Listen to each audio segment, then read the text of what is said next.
Hi friends, I'm Prairie Vintage. My name's Linda. I'm an energy intuitive reader here on YouTube. I use spirit, my intuition, the tarot to communicate energies to you guys, amazing viewers. I'm so blessed to be here today, and I am so grateful for those of you guys who have just found me. I will be hoping that you guys stick around here and subscribe to this channel if it resonates for you.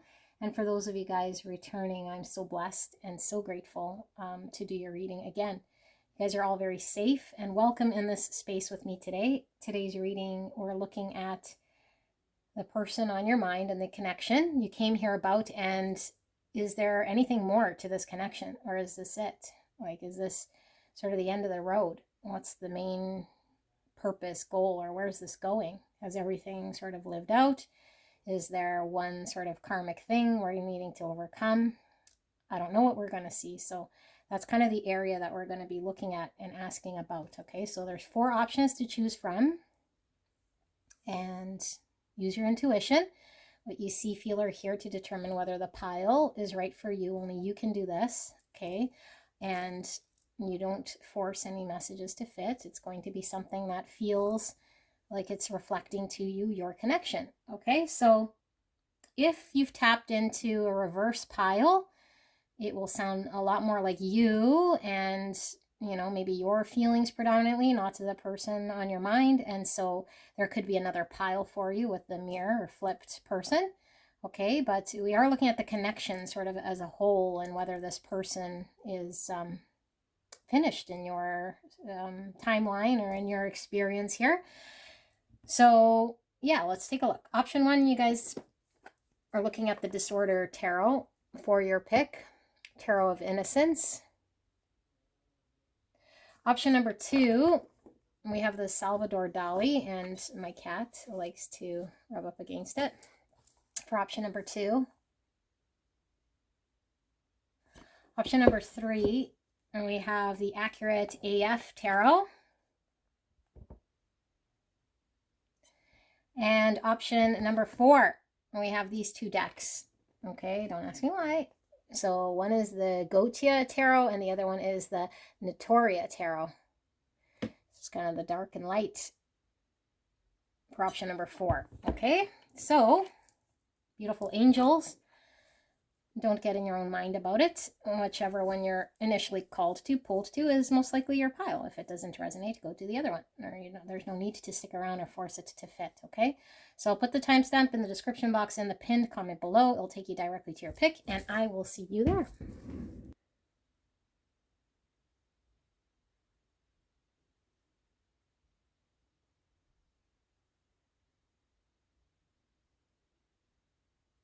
Hello, hello, blessed angels. Pile number 1, you guys pick the Disorder Tarot of Innocence for your pick. We're looking at the connection on your mind and the person you came here about, and we're looking at, is there anything more to this connection?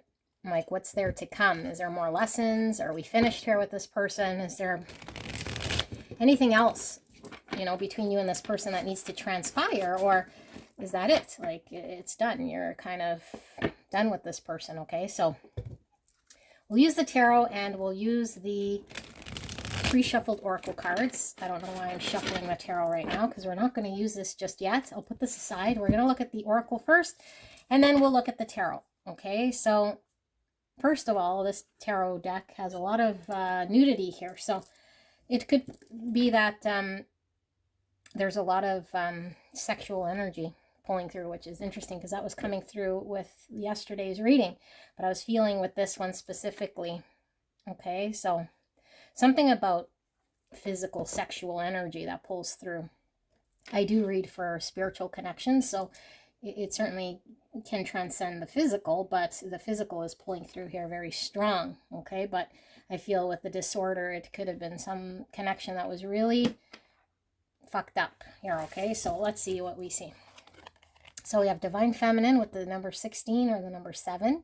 Frequency of the Divine Feminine supports our soft, receptive, and nurturing side, facilitating our intuition and intrinsic understanding of our connection to the cosmos. Wow, isn't that powerful? All right, so Taurus, Libra energy. And we have authenticity. Number 10, the energy of authenticity supports our choice to be genuine and truthful in all aspects of our lives. with others as well as with ourselves. Okay. And we have the Holy Grail code with 4-4. Receive the gift. Oh my. All right. And then we have 3-3 with Merkaba activation. Ground, shield, protect. I've just heard mind, body, spirit. Wow. Okay. We have trust. While your logical mind is dictating a supposedly clear direction, your soul's inner guidance is urging you to follow an alternative path. The logical path may be one that you consider safe and more familiar, but you could be missing out on boundless opportunities and so much more. Interesting. I just finished a private reading with this sort of message that's pulling through. So you might be here. You know who you are because you got your private reading today. Wow. Okay, well, let's see. That's very interesting. We have healer. Light attributes, passion to serve others by repairing the body, mind, and spirit. Ability to help transform pain into healing. Shadow attributes, taking advantage of those who need help, failing to care for one's self. Okay, dilettante. Light attributes, delights in the arts without having to be a professional, alerts you to the danger of becoming superficial in your pursuits. Shadow attributes, pretension to much deeper knowledge than you actually possess.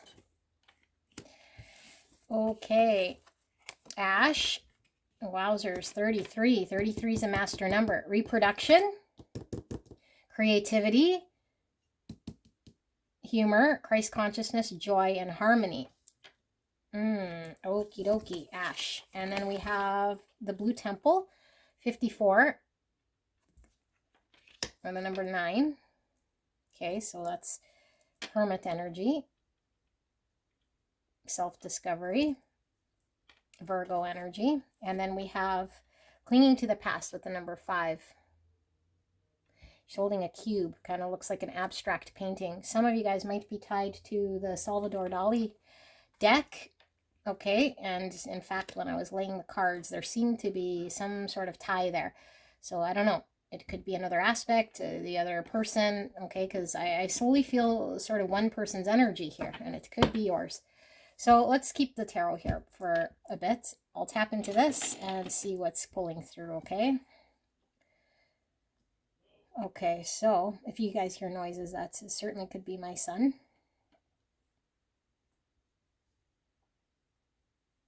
Okay. So when we deal with soul connections, there generally is a lot of mirroring, okay, that happens.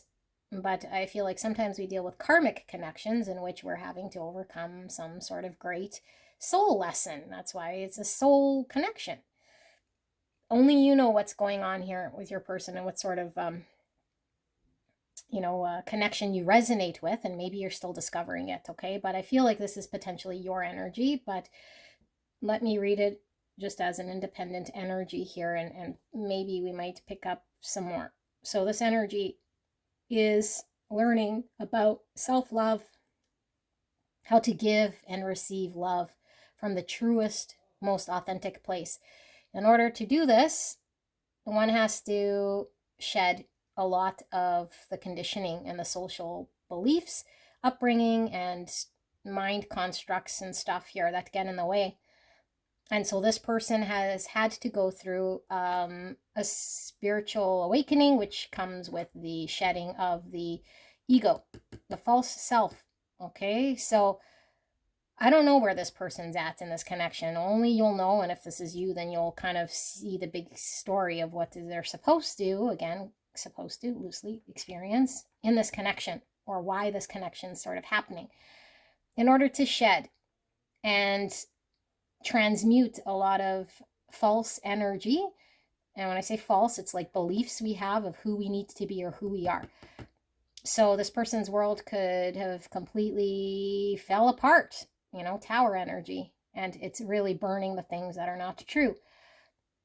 And this could involve like complete uprooting ourselves, moving to a different country, changing jobs, houses, completely, I don't know, going to live in a monastery. I don't know what the thing is, but I feel like it impacted a lot of areas in this person's world, like it could be their career, their life pursuit, and their existing life when they, met you in this connection. But I feel like it's impacted more than one area greatly, or it's just can't go back or can't be the same. Okay, so I think we need to dive into this, and maybe the tarot is going to show, because I feel like this is what's there left to do in this connection. Or what more is there? What more is there is we really need to burn all areas that are no longer serving this person. So if this is you, there's things in your world here that need to sort of go away. And why is not because we're being forced to go in a direction we don't want to go in. This is, we burn everything so that what's left is the pure light being. And now we can decide and create our world based on truths, based on authenticity. If I was always an accountant because I sort of fell into it for 20 years or 10 years or whatever, I'm actually not an accountant. Maybe I'm a painter. Maybe that's where I connect. Or maybe I'm a healer. So for this pile, there's a creative pursuit here that needs to come out and be expressed.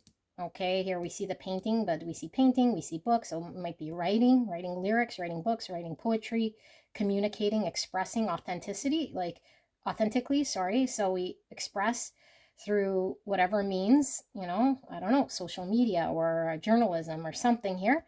Okay, we see plants, so nature. We're advocates for the environment or whatever. Okay, but it speaks to my heart authentically, not, I don't know, being the dentist or whatever. Not that there's anything wrong with dentistry, but, my father was a dentist, his father was a dentist, now I'm a dentist. Well, if you're still there and you're already understanding that that's not your thing, but you're still here doing the dentistry or the thing, there's a need to sit with that energy so we can really look at the authentic self that wants to break through with the authentic self-expression that is hindered right now because we're hanging on to the dentistry job.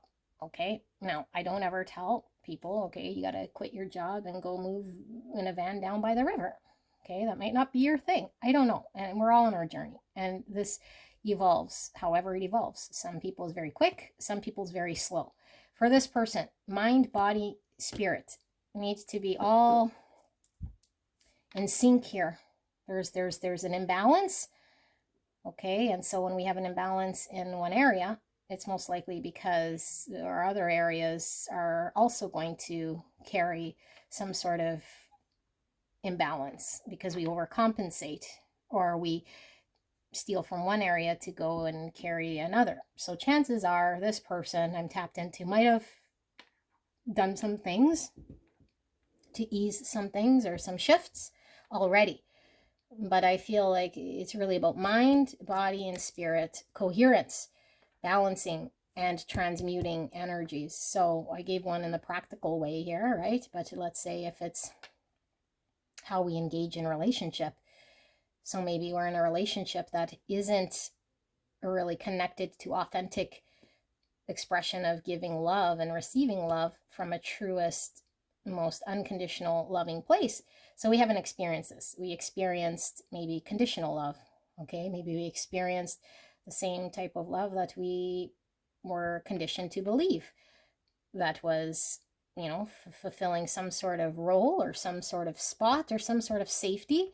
Okay, I need to get married and this person provides me with an okay feeling. Okay, well, have we experienced a deep, profound, unconditional love?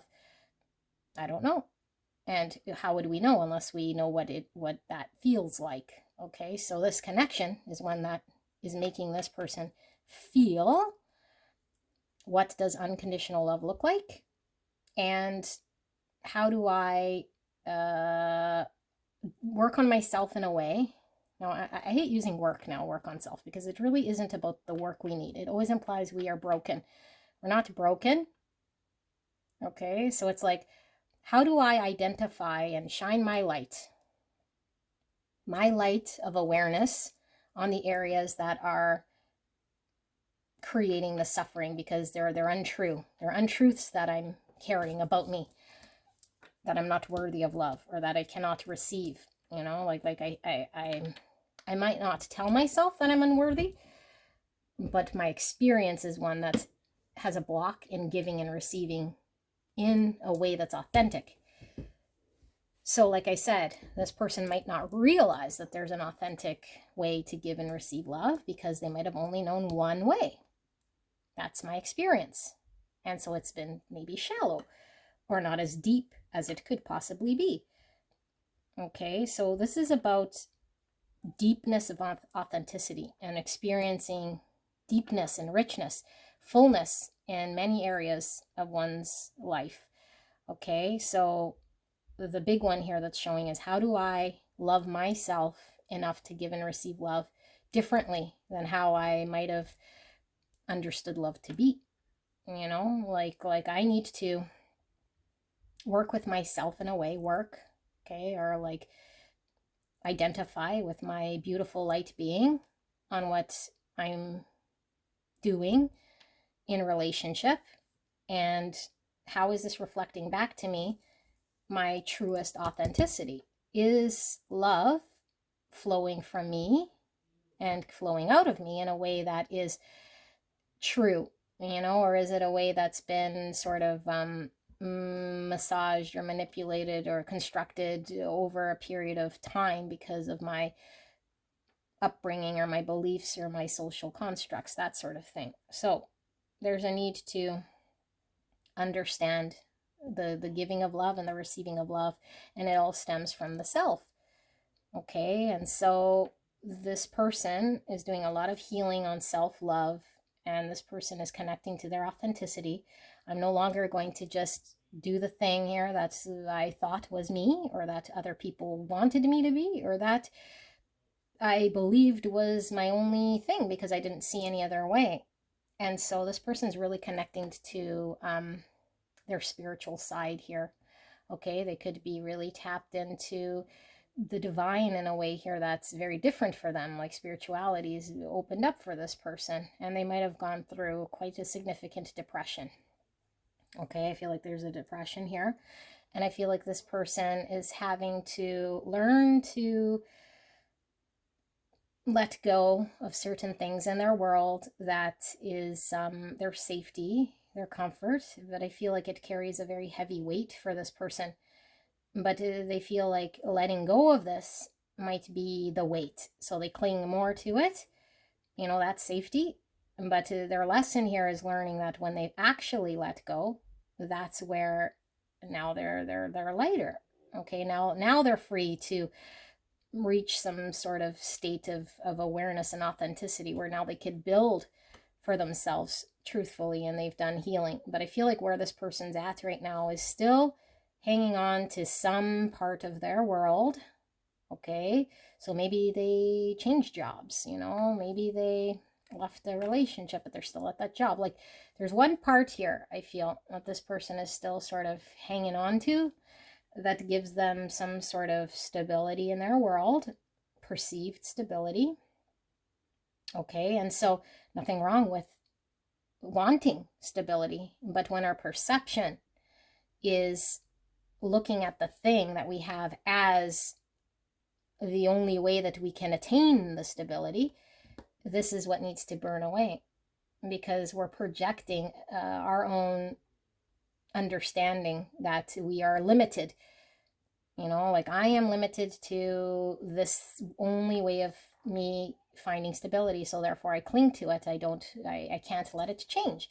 So I'm learning about trusting that my logical mind that's been constructed through, I don't know, indoctrination or, you know, past experiences that told me that staying in this relationship is making me, I don't know, like more moral or more ethical, because I believe this in my mind.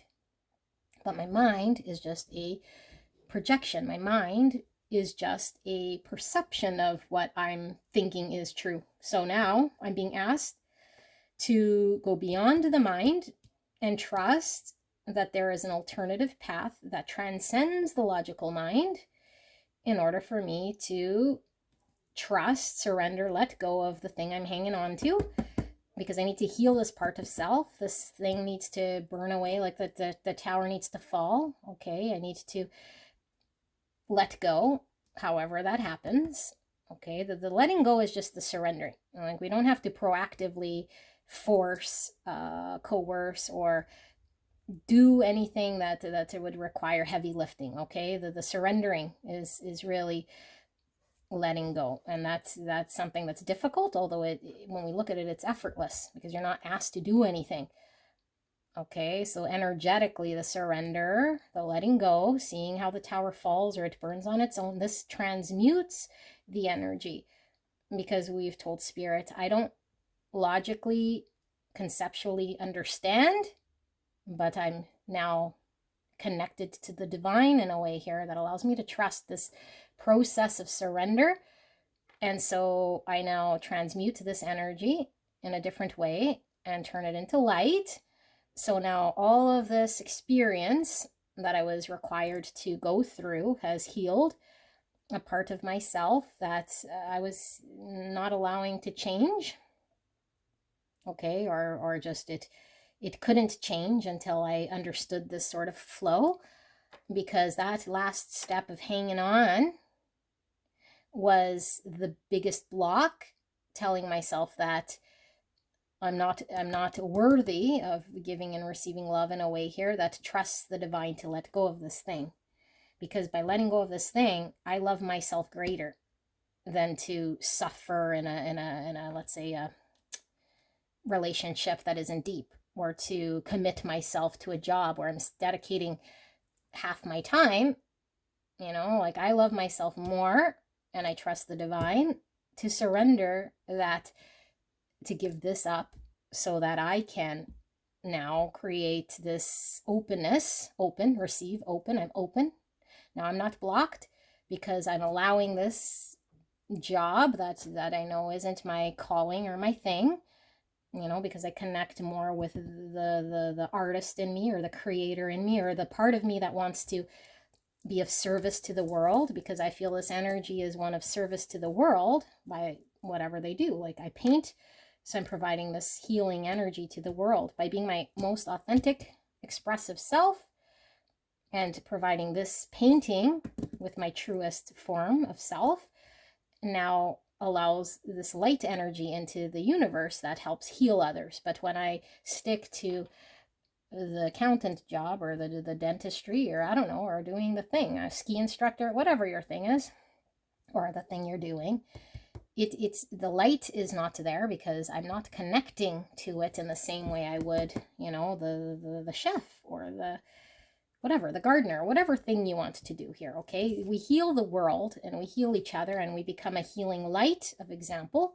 when we step into our authenticity. So this is the purpose, because the purpose here is all of us. Okay, all of us are ascending here at our own sort of pace, and so we're going from a level of evolution. Okay, we're no longer cavemen and grunting, and we're no longer maybe in the, I don't know, in the energy of, well, we still have war, but let's just say, like, slaughtering each other, like this is a little less common, so we're not in the old days of two sort of kingdoms fighting, and they're every single man for themselves, or little tribe for themselves. We've now evolved past this. Okay, so now we're evolving even yet past this sort of energy. I'm talking more collectively now, just so we know why. Why this is happening to many people. Okay, so yes, it's a beautiful divine blessing is happening to many people, although why this is happening here is certain people are pioneering this new energy on earth of light energy. I'm providing healing. I'm a light worker. Okay, I'm coming in my authenticity, so that others can also trust their own divine being, instead of suppress or deny or continue to form to the societal what's expected of me. Okay, because we have a whole society of programmed robotic beings, and that got worse and worse and worse over time. Our spirit, our soul is free light, and it needs to express itself authentically. Okay, so authenticity needs to come through here, and this is the biggest lesson.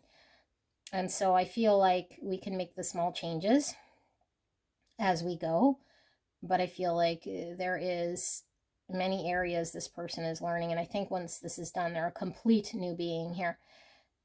I feel the biggest one here is talking about, it's so intertwined, really, because my ability to do this now understands the full lesson of self-love, so I can give and receive in a flow state, okay, rather than the way that I'm used to, which is I seek, I chase, attain the happiness or the love, and then I keep it. I keep it for myself, and then I go and I seek it, and then I keep it. That's tiring. We're always seeking, and it's really a service to self, because I'm keeping.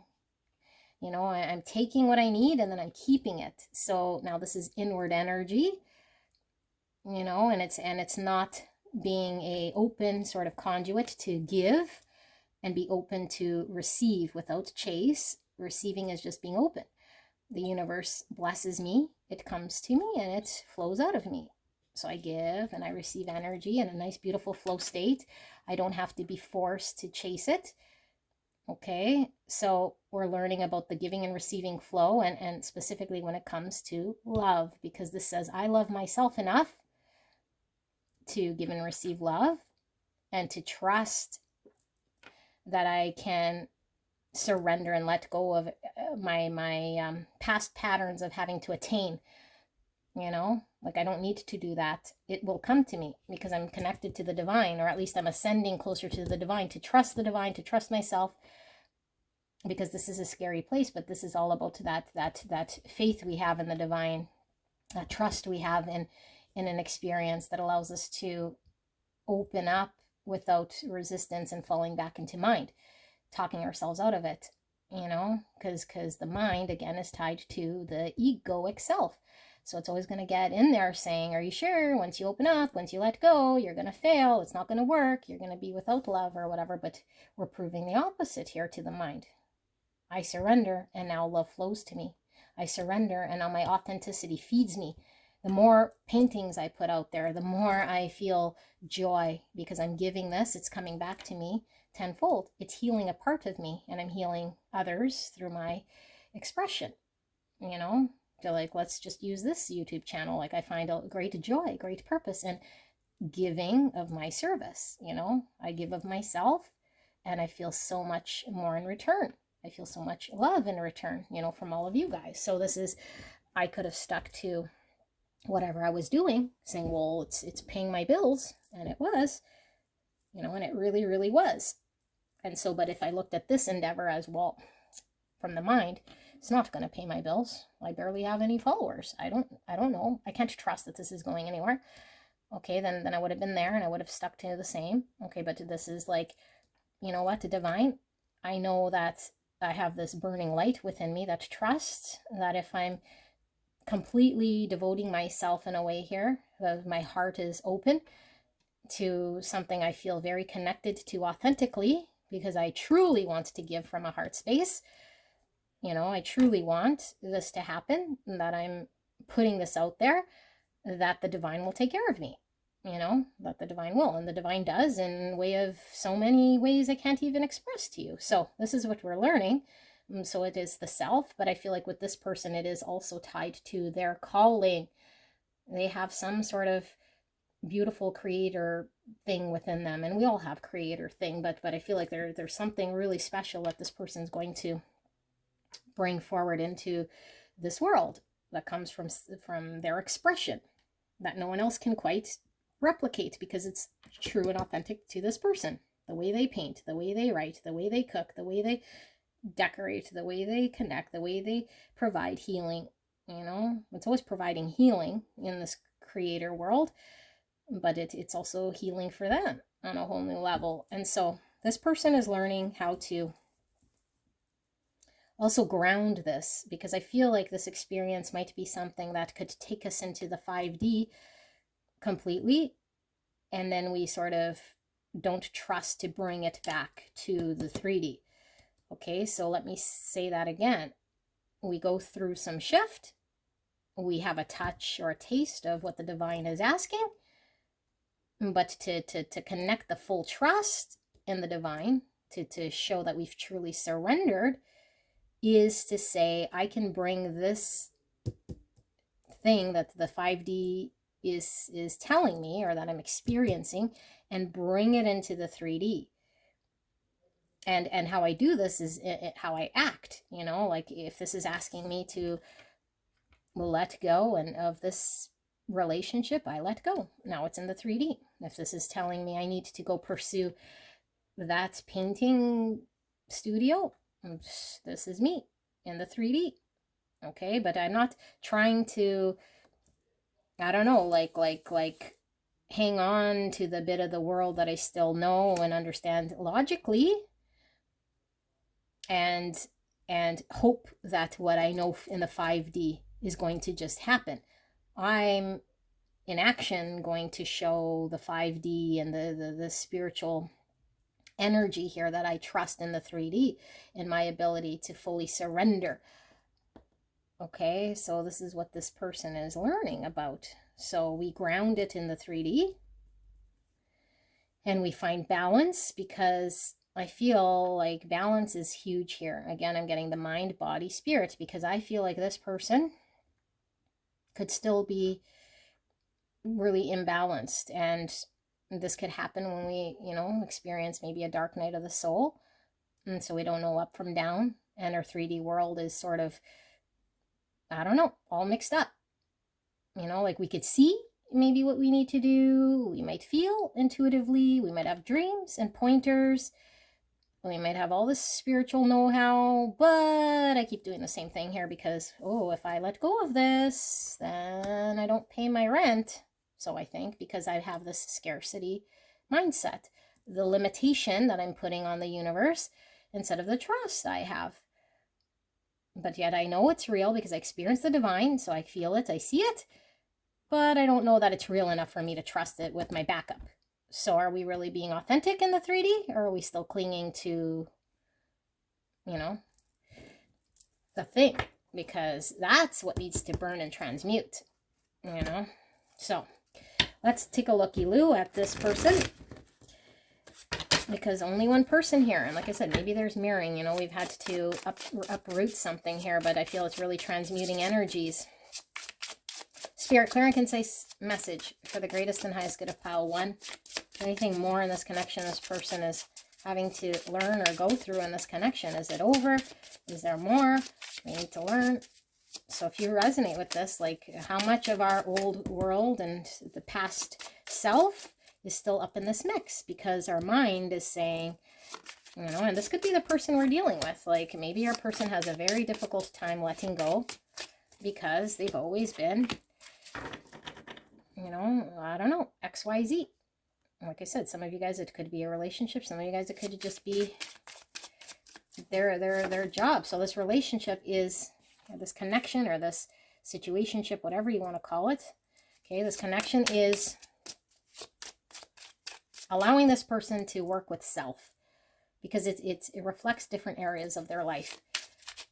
And so even though it might not be impacting this connection directly, I mean, it would if obviously they're still hanging on to some past relationship, but it could be even in the career space. So it's like it can't come together until this person sort of pushes through the ceiling here, you know.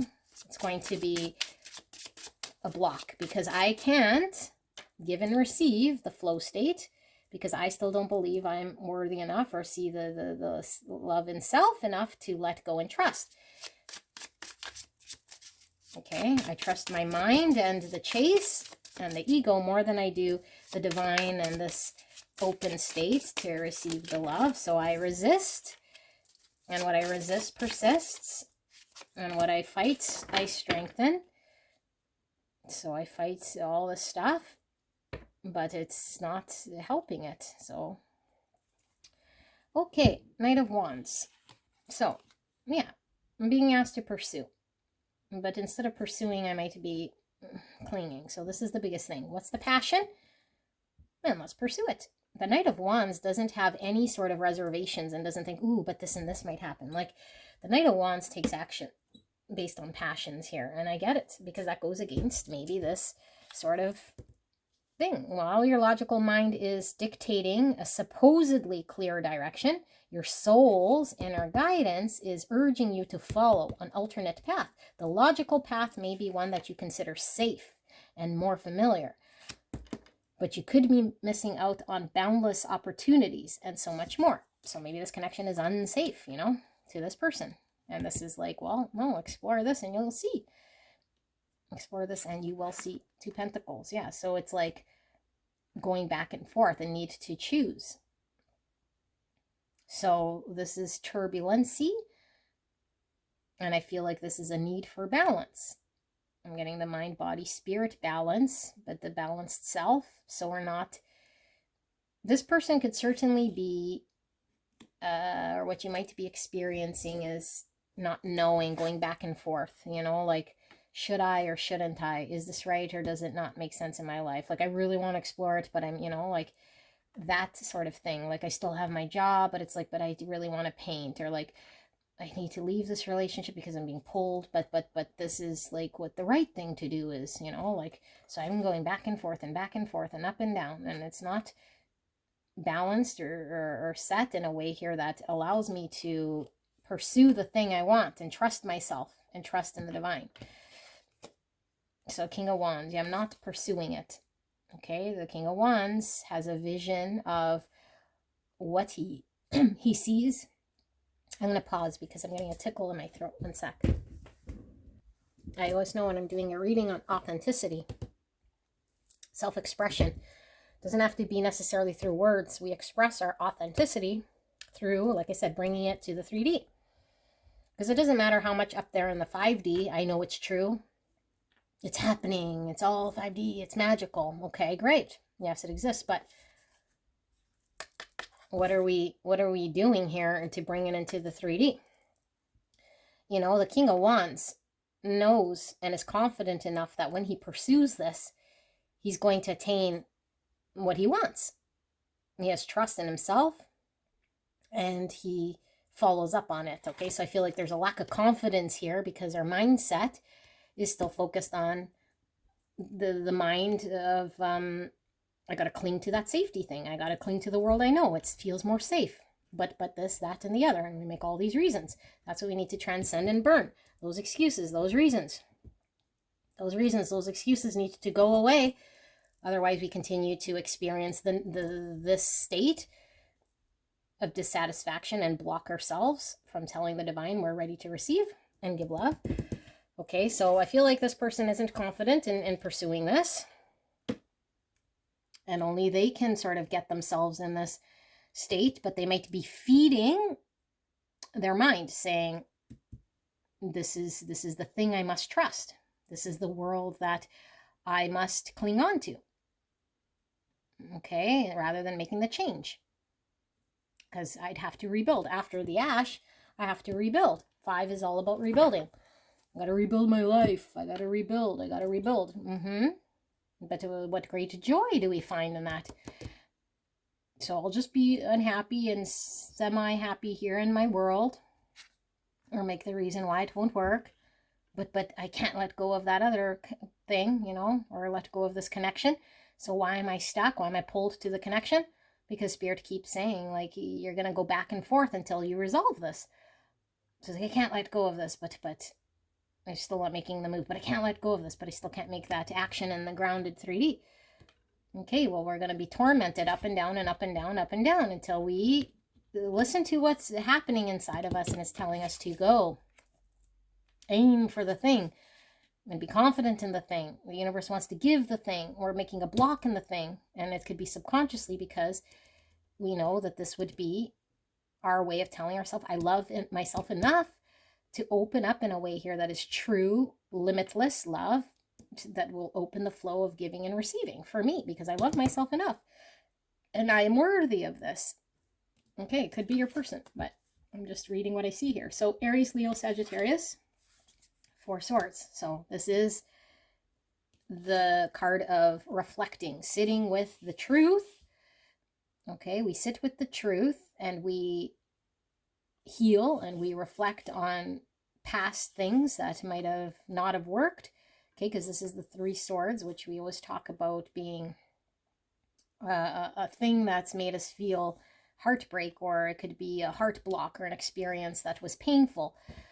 Okay, so we reflect here, but we always know of a great truth that we're supposed to take action on.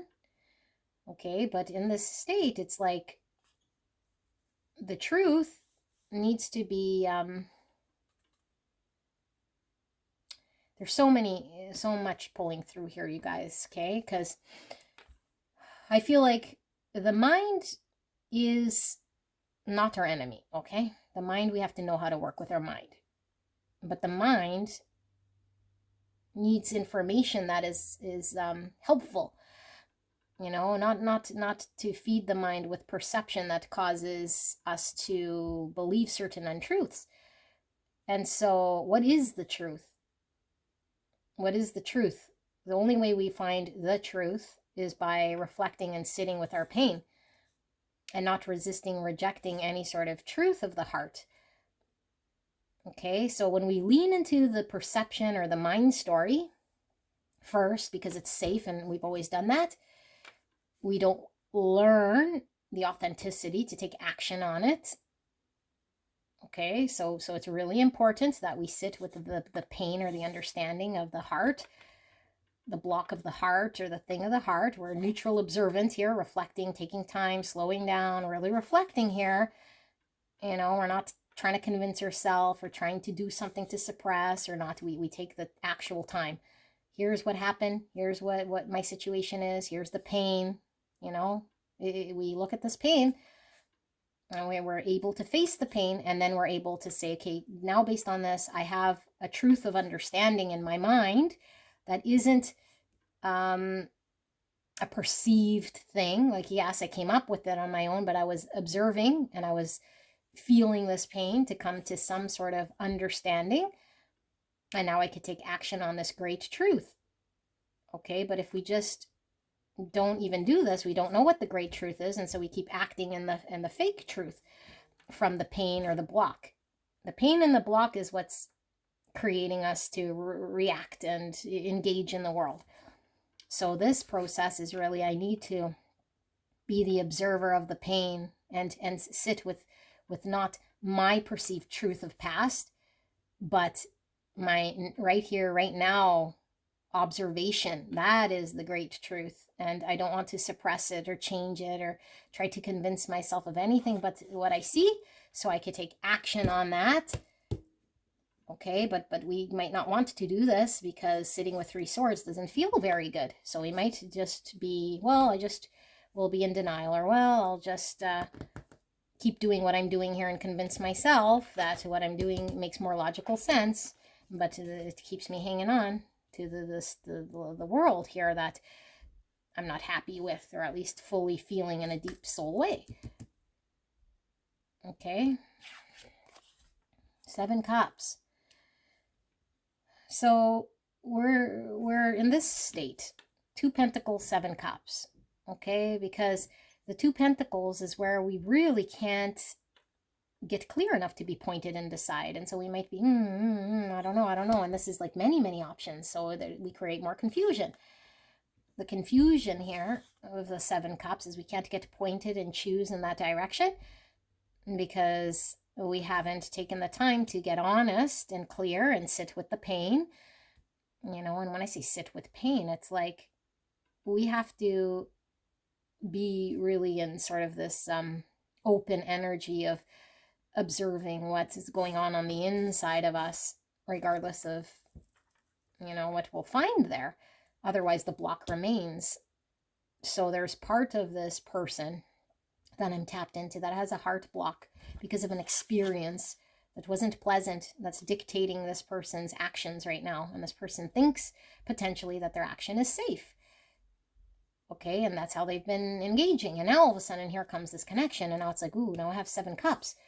because I'm so passionately pulled towards these other things. That's, you know, my career is now no longer like, I can't just get away with showing up, and my relationship's just not to doing it no more. And now I feel this passion, but how do I just suppress it for now? Like, and then I feel 7 cups about it, because like, you can't just keep suppressing it. Spirit's saying, hey, hey, hey, pile one's person, you know, look at this thing.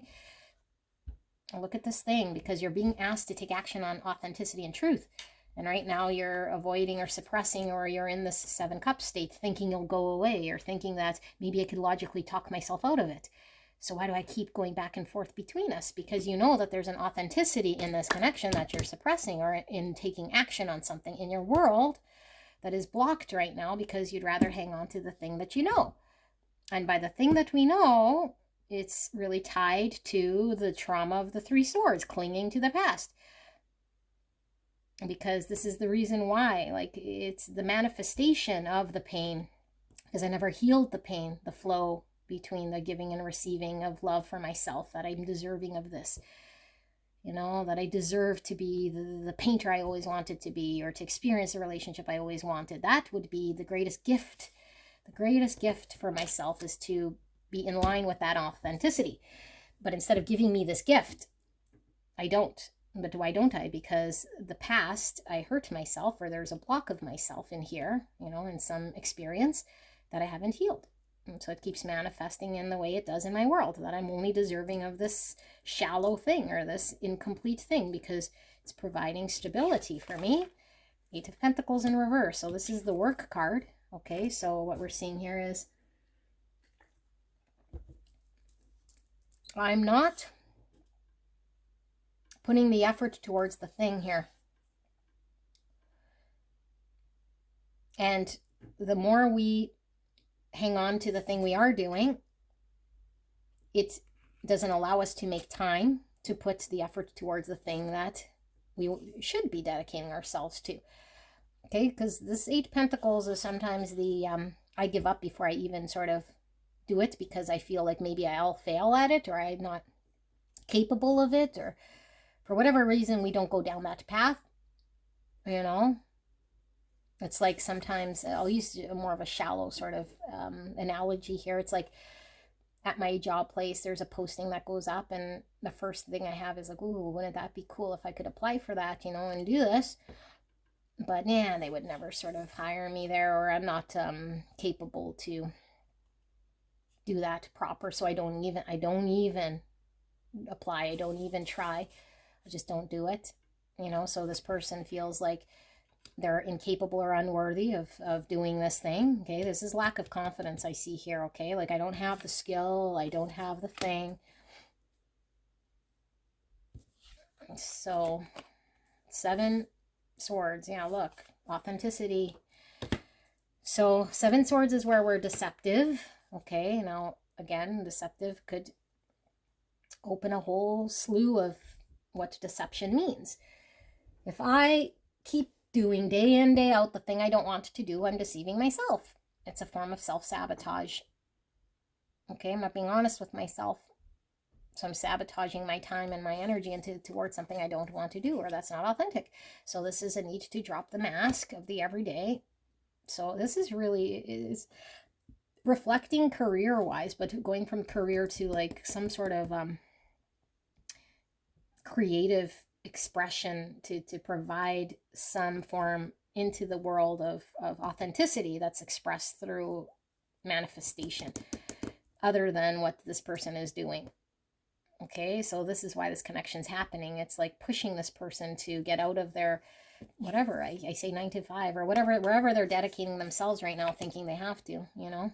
And then maybe saying like, oh, I don't even know where to begin. Or it's like, well, if you keep hanging on to this thing, we won't allow ourselves to figure it out, because now our energy is diverted. So there's a need to look at self and be very honest. Okay, and see. And if it's a lack of confidence, it's like, well, then why do I feel this way? Because there's a block in how we are still managing this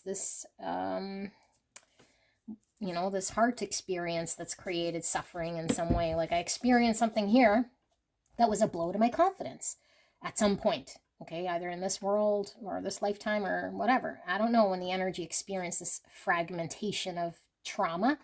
Okay, but something's happened in the heart space here at one point with this energy, reading energy, and whatever happened needs to get looked at. This is why this connection. This is blocked right now, pile 1 person.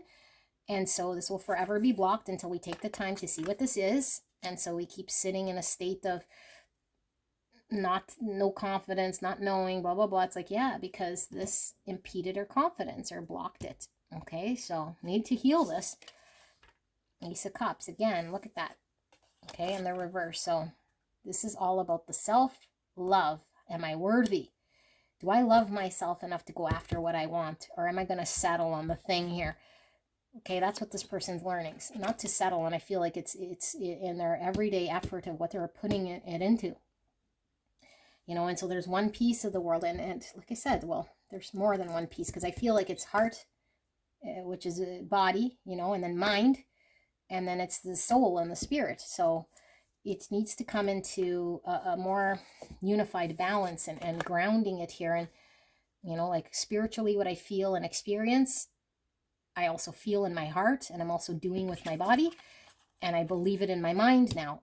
Okay, but I feel like when we drive with the mind, because the mind has a perception of what it needs to be, it does its own thing, okay, and it's not authentic. And so now the heart has one sort of idea, the mind has another, and spiritually we're living in some other bubble planet.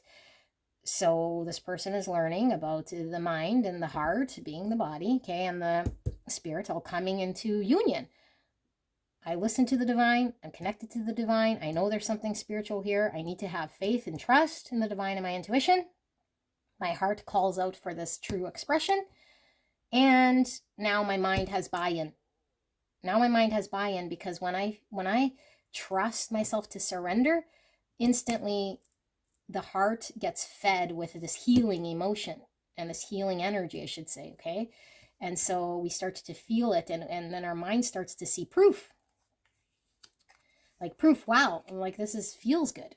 You know, this feels good. And then it's like, oh, we got our first painting out the door, you know, or we got our first, I don't know, like if this is about relationship, it's like, okay, like I learned to trust, and now it's like, oh, I experienced this great love here that I was resisting or not experiencing, and it's like instant energy to the heart, and the mind has no choice but to buy it. You know, the mind has no choice but to say, you know what, I was lying to myself, or I was not seeing the truth, or I was clinging to some inauthentic part, and now I see the truth with my mind, but it has to be shown. Because the mind, if it doesn't see it, it's always going to say, but this is safer.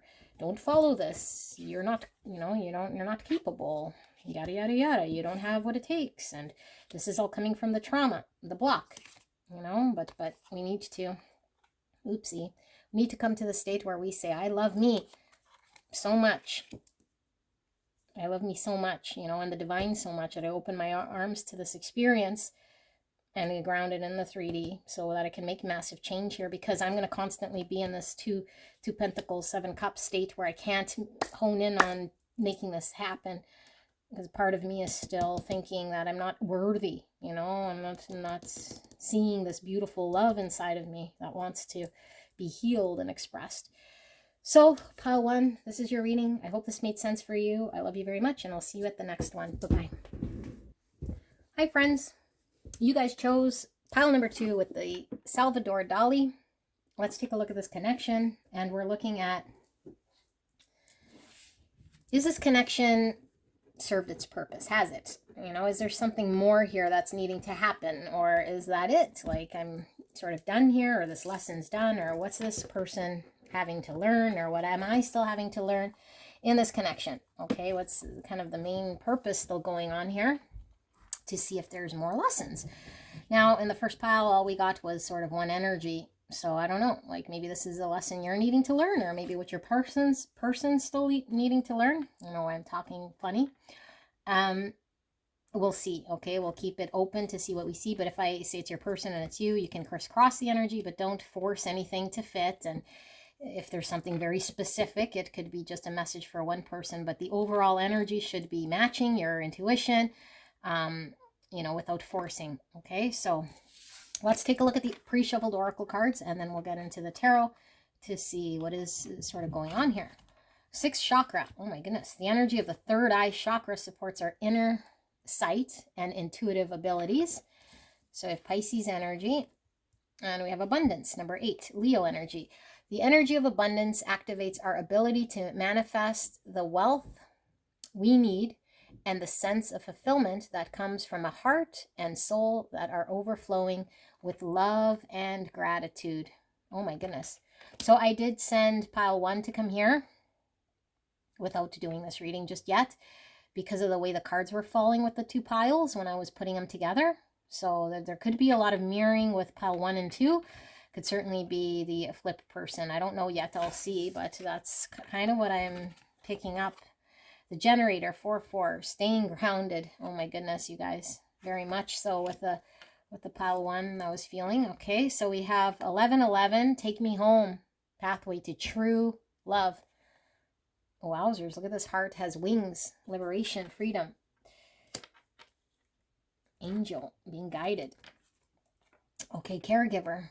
We are with you, and spirit has its own way of recognizing the care and love you provide to others, especially at the end of their lives, just as you received care and love at the start of your life. Caregivers often focus all their attention on their loved ones and often neglect their own concerns and well-being in the process. Wow, I'm getting goosebumps here, you guys. It is very mirrored with pile 1 here, okay? This is a profound lesson about what we give to ourselves, but this pile feels like it's learning about being there for self, and yeah, well, we'll get into it as I lay these out. So we have child eternal, light attributes, determination to remain young in body, mind, and spirit, ability to see things with fresh eyes. There we go again, mind, body, spirit. Kept pulling through with pile 1. Lots of mirroring here. Shadow attributes, inability to grow up and be responsible, extremely dependent on others for physical security. Servant, light attributes, delight in serving others with a free and loving heart. Shadow attribute, using the lack of money as an excuse not to move forward with life. Fog, 39. Or the number 12. 12 is the number 3. 3 is all about growth, relationships, and initial success. Empress energy, divine feminine. Okay, Taurus and Libra energy pulling through. Fog. Okay, and then we have Quicksilver, 24, or the number 6. 6 is lovers. Gemini energy. Yeah, definitely Gemini energy. Magician energy pulling through with the Quicksilver. Okay, and then we have We Are the World, number 10. Wow. We are the world. That's powerful. Okay, so before I pull the tarot, let's tap into this person's energy and see what we see. Yeah, more Empress energy I'm getting just from the abundance. So heavy Taurus, Libra energy here as well.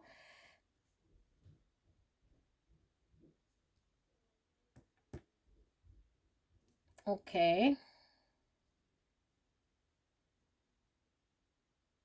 Okay, you guys, I do feel there's a tie to 1 and 2, but only you'll know, okay? Maybe you only resonate with one pile, but I feel like this might be the other person because there's a lot of mirroring going on here, but in a unique way here. You know, I feel this is more of a softer sort of energy. Even though we got divine feminine in the first pile, it was really developing. Well, I don't want to give that too much away, but just in case you have come here from the first pile, that certainly could have been a divine masculine energy, learning about their own divine feminine, because they're blocking their ability to allow love to flow to them. Okay, this person as well, but this feels more like divine feminine, like someone who is stuck in the divine feminine. The other one seemed like someone who might have been stuck in the divine masculine energy, okay, or at least not tapped into a certain part of their feminine energy. And this part is, I need to tap into a healthy part of my divine feminine, because I feel this person that I'm tapped into and why this connection is coming about is used to taking care of everyone, okay, used to taking care of everyone but themselves. Overgiver is what I get here. Okay, so this person is learning about boundaries, learning about coming into balance. So bringing their spiritual side and developing this spiritual side. So this person might be psychic, might be having a lot of these sort of spiritual gifts coming in, and balancing that out into the real world, bringing it into the 3D here. Okay, remaining grounded and taking care of themselves physically with their body. Okay, so really paying attention to the types of things they ingest or the type of content they're exposed to and that sort of thing with the mind and the body. Okay, and then the mind is being very much aware of when we start to project, or our ego starts to get in there trying to communicate to us that this, that, and the other, but it's narration of stories that are not necessarily true. And so now we need to identify the mind, and we need to purify body, and we need to connect with spirit through dreams and through this new sort of way of tapping into the divine that might be just formed because of this connection. This person is I feel, very psychic, very intuitive, and we all have an ability to be intuitive. Okay, but I feel like this person has a gift here that's been blocked or not developed, that is being developed because of this connection. Okay, heavily. So that's the change from the first pile. But also this person is needing to understand that giving has to come from a place of absolute joy and no expectation, and no, like, giving has to come from a healed place, because I feel like this person is trying to give, but is trying to fill something here for themselves. Okay, so they don't need to devote themselves to anything or anyone other than connect to a certain part of self that understands what unconditional pure love is, give it to themselves so that they're able to be of service to the world.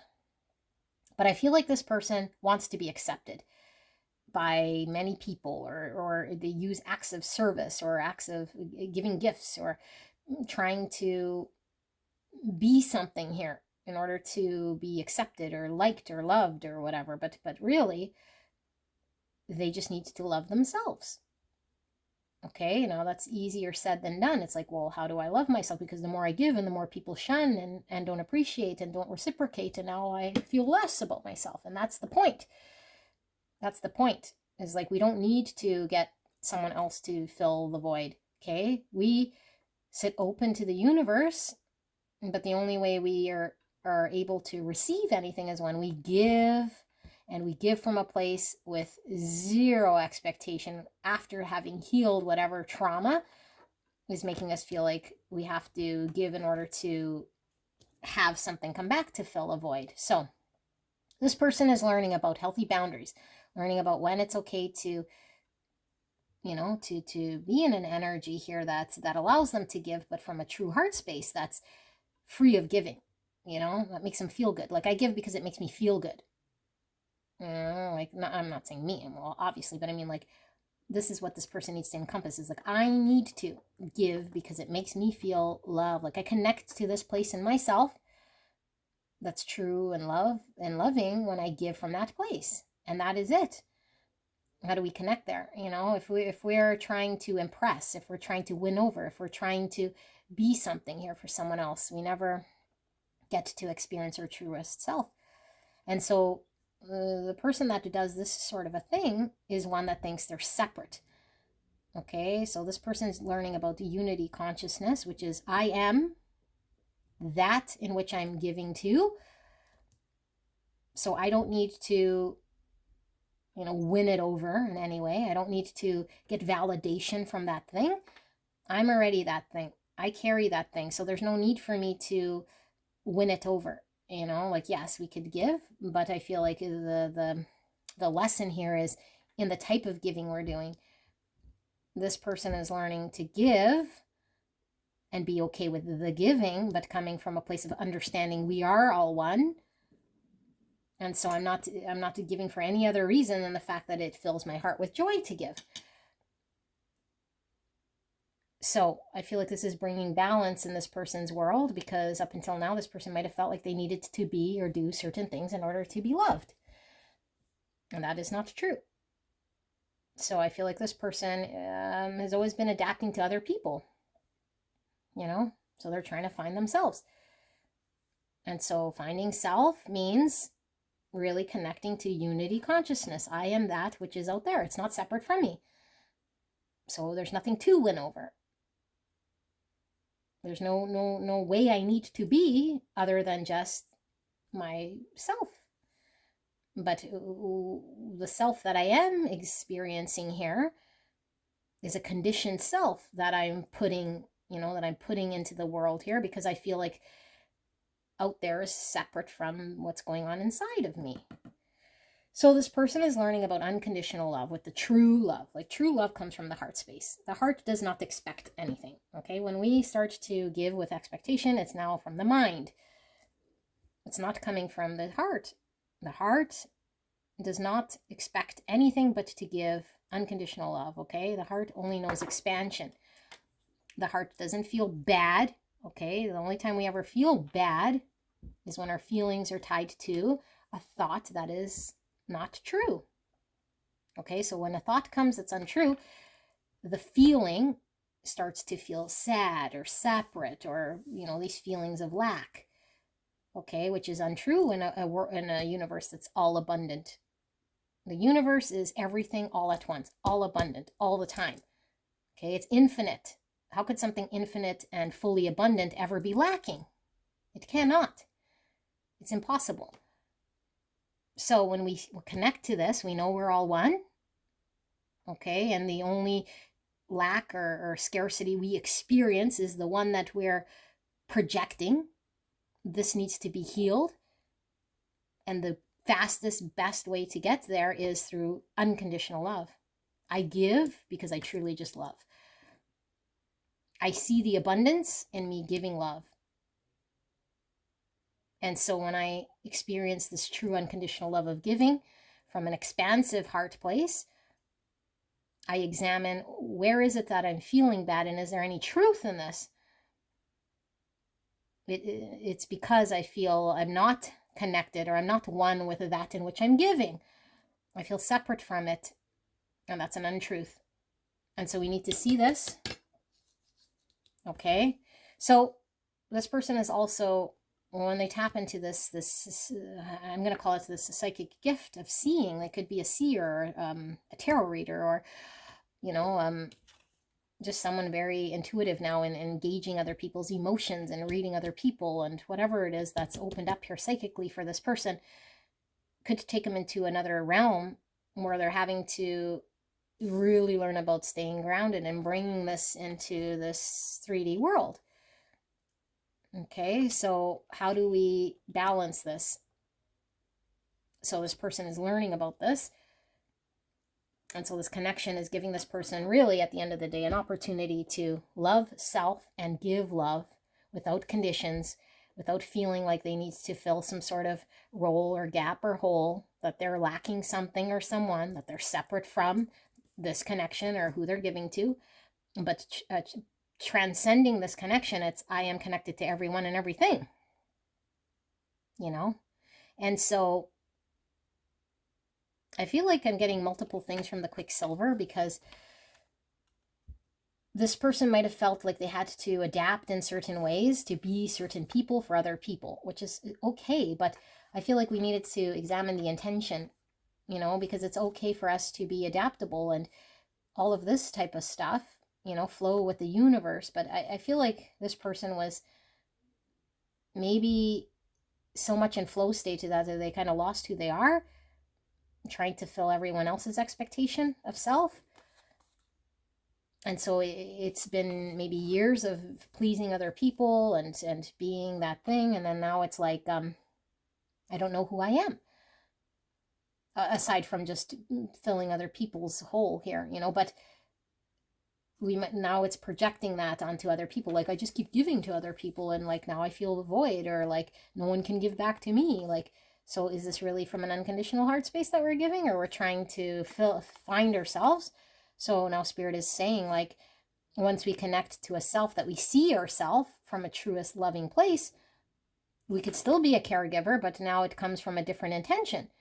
Now I give because it makes my heart feel so good and so blessed and so full. I have so much endless love to give that I'm not sitting there looking at what's not coming back to me and why am I so tired and why do I got to keep, because that's the mind chatter.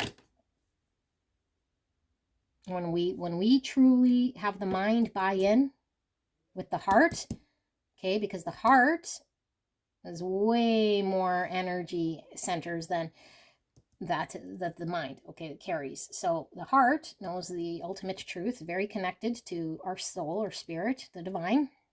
It is true and pure, okay. The mind is an activity of the body that happens, and it has thought and all the stuff that's happening, okay. The mind is happening, and what we see going on in the mind is just a projection of what we've experienced. And so there's nothing really true about what the mind is showing us, okay. It's just an illusion. The heart is true and pure, and so which one are we going to buy into? Now what we can do is accept that the mind is coming up with all sorts of thought, understand that that is a projection, and that everyone here on earth has their own projection, their own truth, okay. And all of their projections and all of their perceptions, all of these people and their experiences, it's all true to them. They're all going to see it from their own eyes. If we live their life, we would see the way they see it, okay. Doesn't mean it's untrue to them, but the universal truth, the real truth, is all abundance. And so we experience lack, separation, because that's our mind putting the veil, the projection, okay, and it's untrue. And so this person is learning about unity, that all of us carry our own perception. And even though I might have a mind that's trying to paint something, I don't buy into it no more, because I know of a greater truth, that there is all abundance, that there is true unconditional love, that I can give and I'm never lacking, that it's not a limited supply, that I have to give this and then I'm waiting and it's not coming back to me to fill some sort of a void. But the only way we feel this is by finding ourselves and knowing I'm connected to everyone and everything, and every time I give, it's coming back to me because there is no limitation. So this person's learning about this, okay. It certainly could be you, because I feel I communicate this here quite a bit. I do your readings. So let's take a look. I feel like I need to maybe shuffle this deck a little differently because these cards are very long. So let's look at the tarot and see for pile number 2, Spirit. Clear and concise message for the greatest and highest good of pile number 2. What exactly is going on here? Is there more that this person is having to go through in this connection? Because I feel like if this is the ultimate lesson, getting to unity consciousness, if this person isn't at unity consciousness yet, well, of course they're not going to, learn what they needed to learn in this connection. This connection is guiding this person to unity consciousness, to give from a place not where they're feeling they have to be, lopsided in relationship, or devote themselves to commit themselves to giving to everyone else. Like, I feel like this person has a truth that they need to accept about themselves. So we have the Queen of Cups. Yeah, look at this.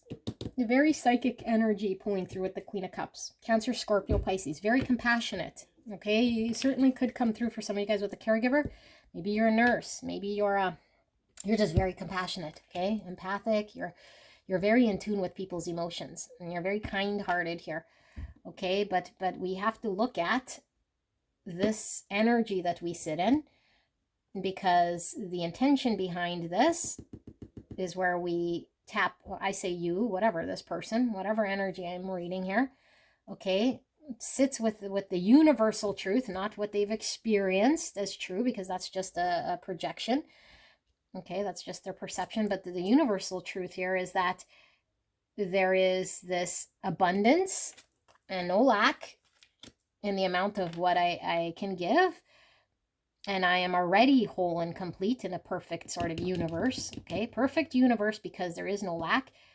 So I don't need to chase it. I don't need to give more in order for me to feel like it's going to fill a hole or a gap.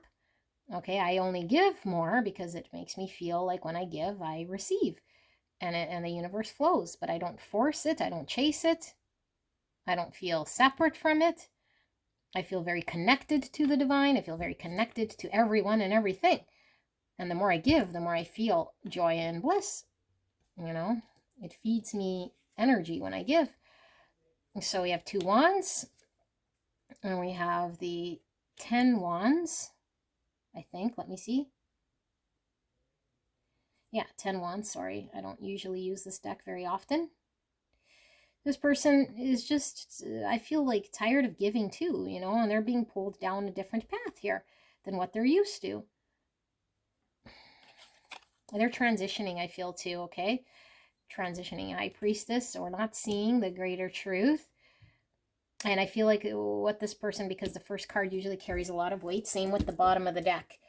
And this is really getting psychic, you know, and the High Priestess is certainly psychic. So the main reason is this person is psychic, you know, however their clair gift comes in, clairaudience, clairvoyance, clairsentient, clair being here that taps into the divine that was potentially blocked or undeveloped here. So they weren't really seeing or working with the divine. Okay. And so when this comes in, this person is now more creative, more tapped in. The Fool in reverse. Aquarius energy, Pisces energy. Like I said, Cancer, Scorpio, Pisces. And so here we have 7 wands. And 6 swords. 6? No, 5. Sorry, 5 swords. Okay. So this is a defensive energy. 5 swords and 7 wands. This person finds themselves in connections with people that are confrontational or just not happy, where they got to feel like it's them against the world, you know, or they got to protect themselves and their energy.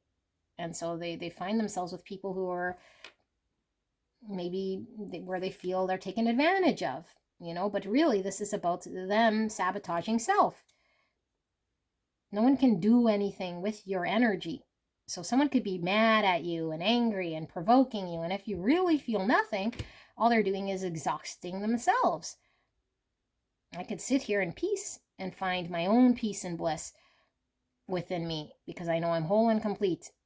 But if I feel I need to argue, seek it out, defend my position, this is all mind.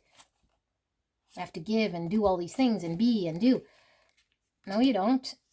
You're the one telling yourself you have to do this. You're loved by the universe. There's nothing to prove to anyone. Okay? Nothing to prove to anyone. You're getting tired of doing this. Okay? So you don't see the true beauty here that you are. And so you might feel like you see your compassion, because how could it be wrong to give? You see your empathy because you want to do good. But now we got to go a little deeper here. And we got to know, where can I say you, okay? If this is your person, then this is what they're learning. Okay, but I have a feeling it's you. So what we see now is like, yeah, that's surface, that's great. Yeah, giving is great. I always talk about giving, you know, acts of service. But the intention is really where the key is here, because we're not seeing something here about why is it that we're giving. Why is it that we're feeling bad in some way here? Okay, the only reason we'd feel bad is because we have a lack mindset or scarcity, that we're separate. And so we feel we're taking an action of giving, but we're really trying to fight for something or attain something. And when it doesn't mirror back and reflect to us, we feel sad and let down. And we feel 5 swords, and we create 5 swords. But we're the ones doing this when we say there is nothing out there that's ever going to reflect back to me my self-worth. Period. End of story. There isn't.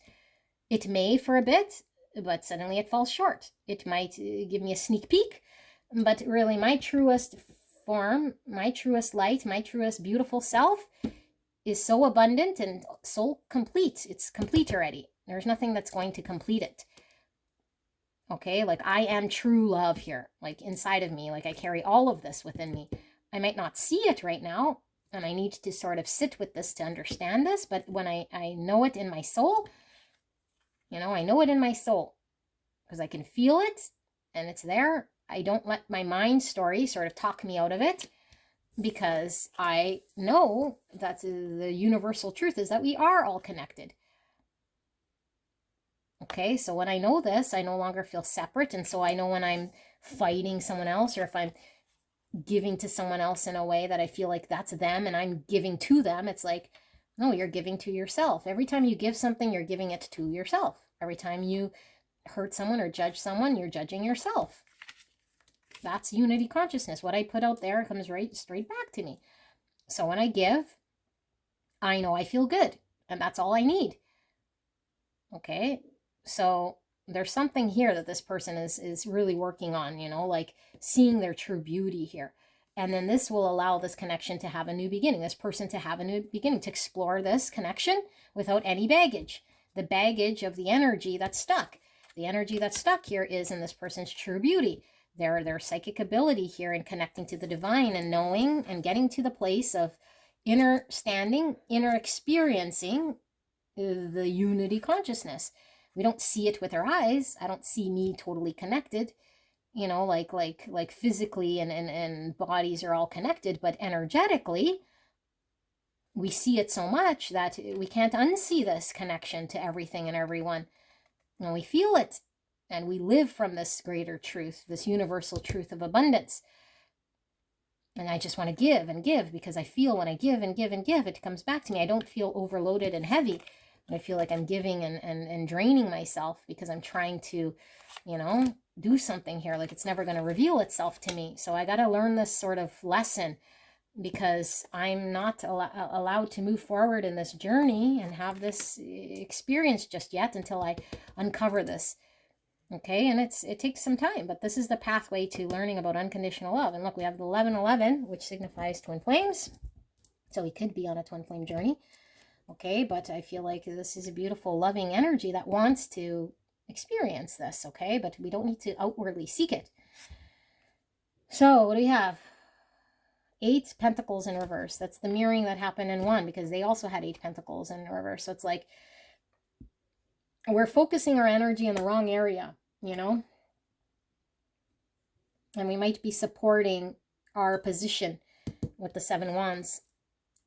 And so the area that actually needs the work and the focus and the dedication gets ignored, because I'm going to keep supporting my position. And my position is that of what my mind is telling me. How could it be wrong to give? I don't know, whatever the story is. And it's saying, well, let's block the intuition, because my intuition knows there's something greater here that's telling me we're all interconnected. Why don't I feel it? I'm going to be honest with myself. I don't feel interconnected. I feel like that person is separate from me, because when I give, I feel like I'm without, I feel without. Well, that's scarcity mindset. We got to learn where the abundance really is. And it's just like any muscle, we have to get there, okay? And we get there by understanding that there are many, many, many, many different ways we can see something, and it doesn't change the objective truth. And the objective truth is that the universe is all abundant, that we are the divine beings, okay? And that we are all connected in unity consciousness. That is the great truth.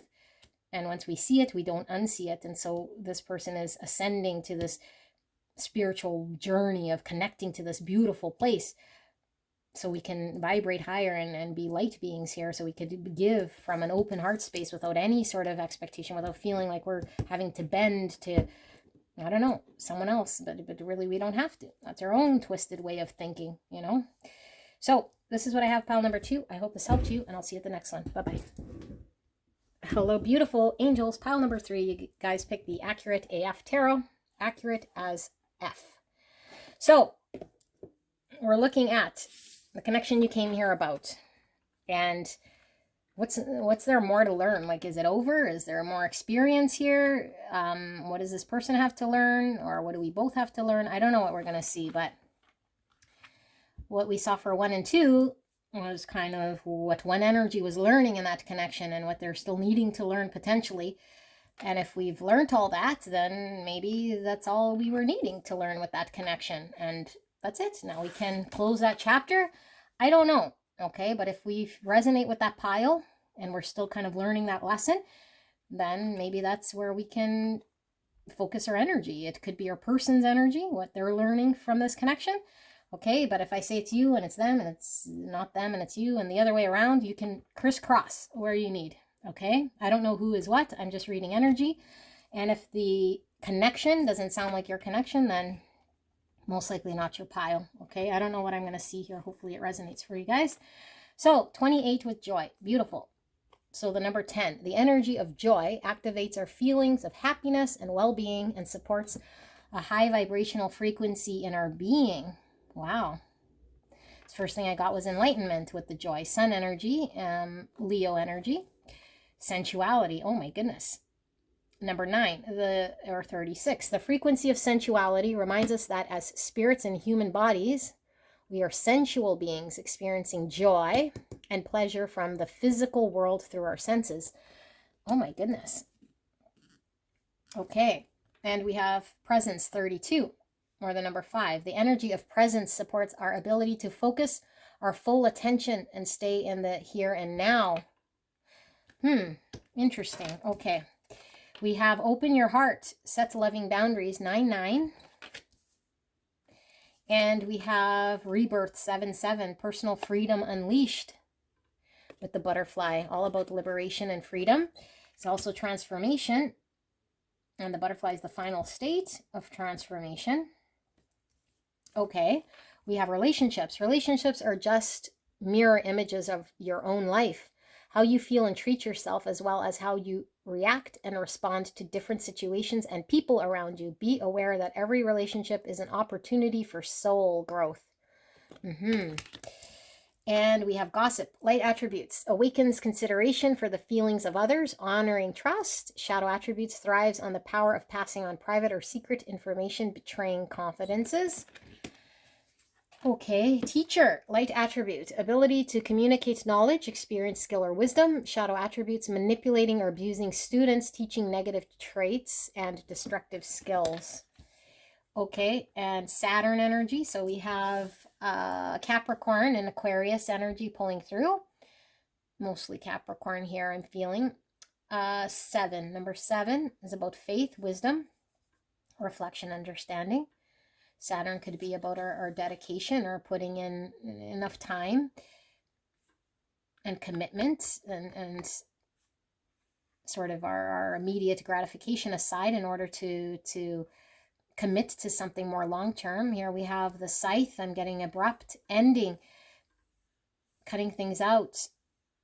So I'm getting Scorpio, death energy, transformation popping through. Here's the Moon. Our emotions, divine feminine, subconscious energy, spheres. I'm also feeling high priestess with the 2. So we're getting Pisces, some Cancer, intuition, letting go, number 8.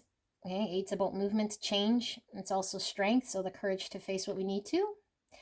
Maybe not to be so held back. Find some sort of balance in how we can move towards what we like. It's also star, having some vision of what we want to attain. And it's also healing, letting go. Okay, and then we have existence, number 1. So 1 is all about new beginnings.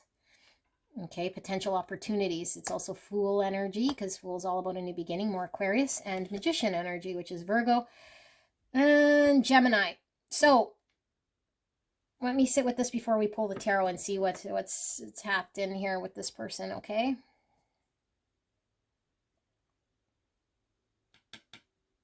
Oh my goodness.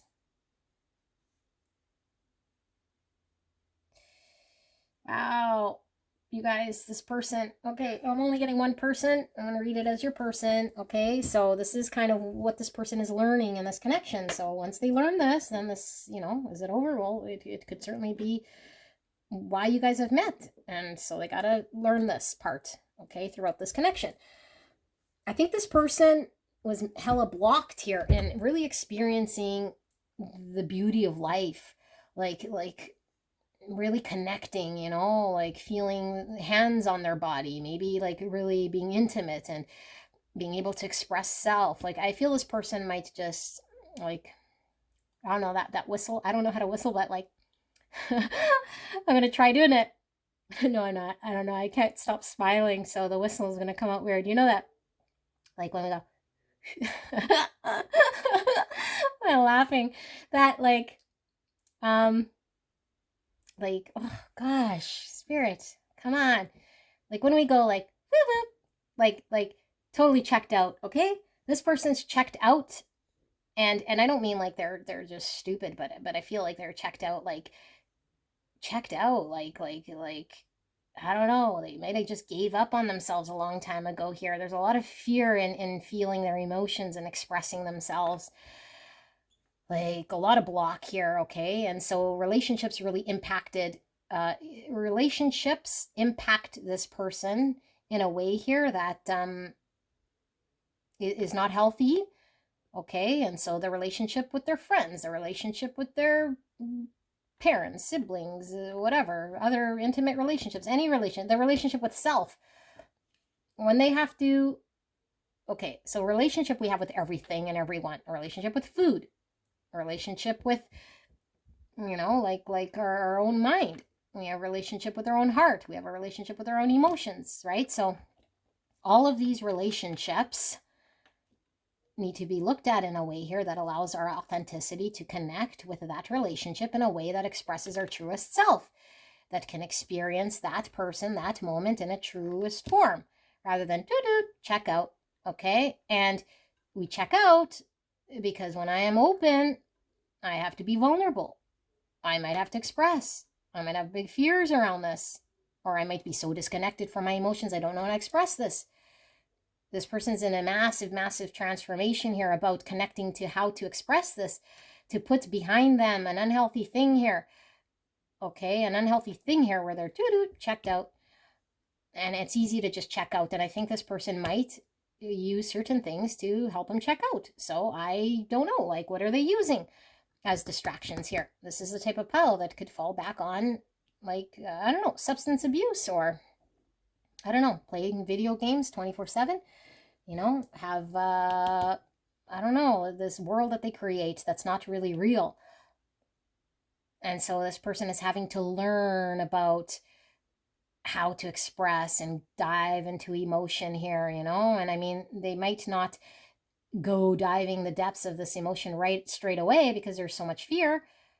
But why Spirit's doing this is this person is really learning about the truest joy. Like, you can't experience the truest joy, the truest, beautiful, safest feeling of a warm embrace here unless we can connect to something within ourselves, or else we just experience the surface, like I experienced sex through watching pornography. Okay, well, is that really experiencing it, with another, like making love?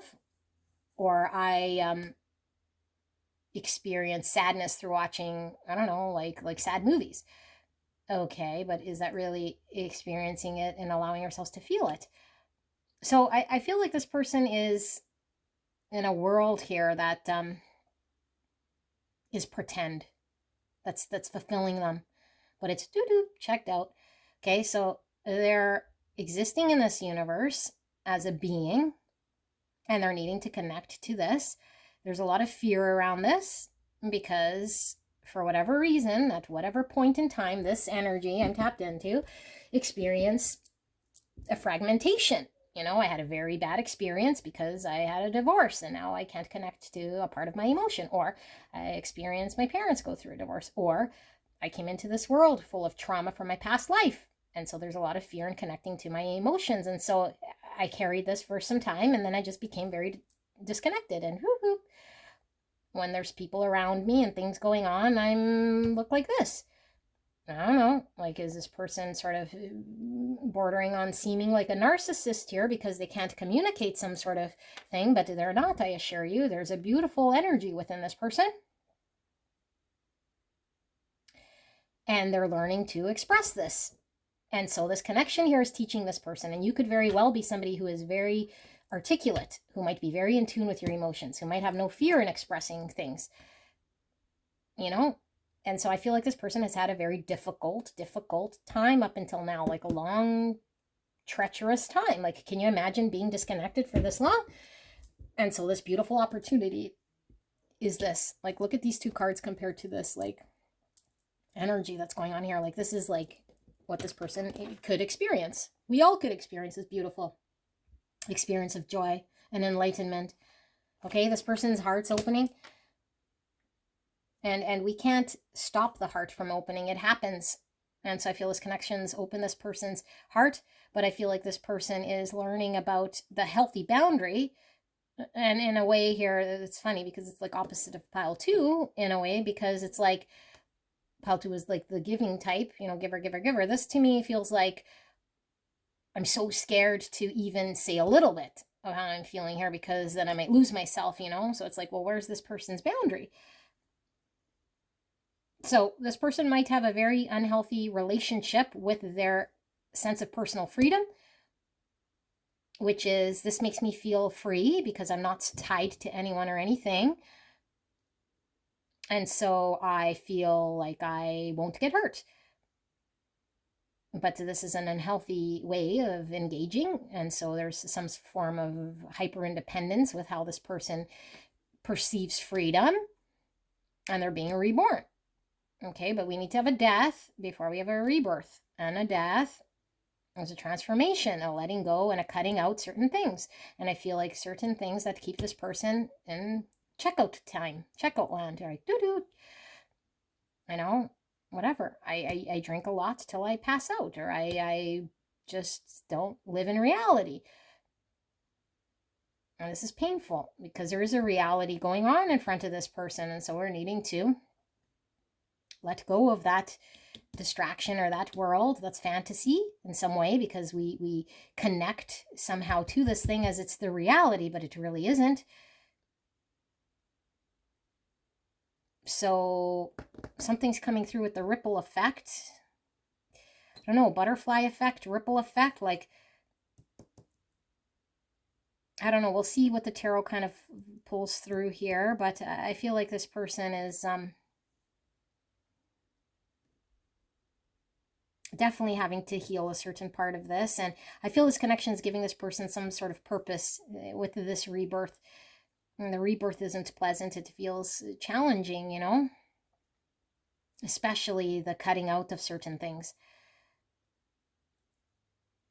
And this person needs to cut out certain things, but I feel like this person's energy is pulling through as they're feeling very blessed here, like almost like a shooting star is how they're seeing this opportunity for them, you know, like a healing opportunity for this person. But it's like they happened to just be at the right place at the right time here to come into this.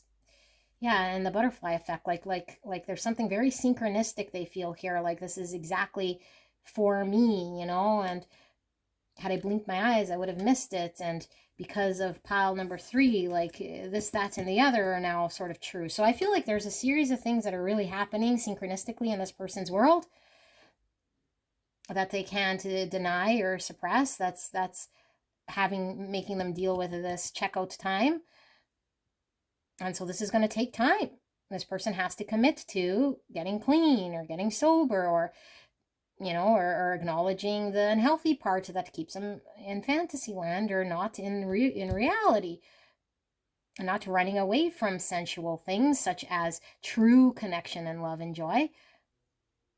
So I'm going to resist and not engage in the true feeling of this, only through my own safe filter. And so I'm not truly experiencing it because this is too intense for me, because I don't feel good enough or love myself enough to allow myself to experience this. You know, because who wouldn't want to experience this unless deep down we feel sort of like we're sabotaging or are not good enough. But deeper than that, in the subconscious, we all want to be loved. We all do. Everyone does. You ask a bunch of people, of course they're going to want to be loved. They want to experience love. We know we're loved. We know we're loved. We know we're the divine. We know we're all worthy of it deep, deep, deep, deep down. But there's the trauma, and the trauma layer needs to get transcended. So that's the true freedom unleashed. I'm free to feel love, feel joy, feel sensual pleasure here without feeling guilty or needing to check out, because I'm worthy of this, and I can express how I feel, and I can allow things to flow here. You know, this is what they're learning about. So it requires, yes, definitely letting go.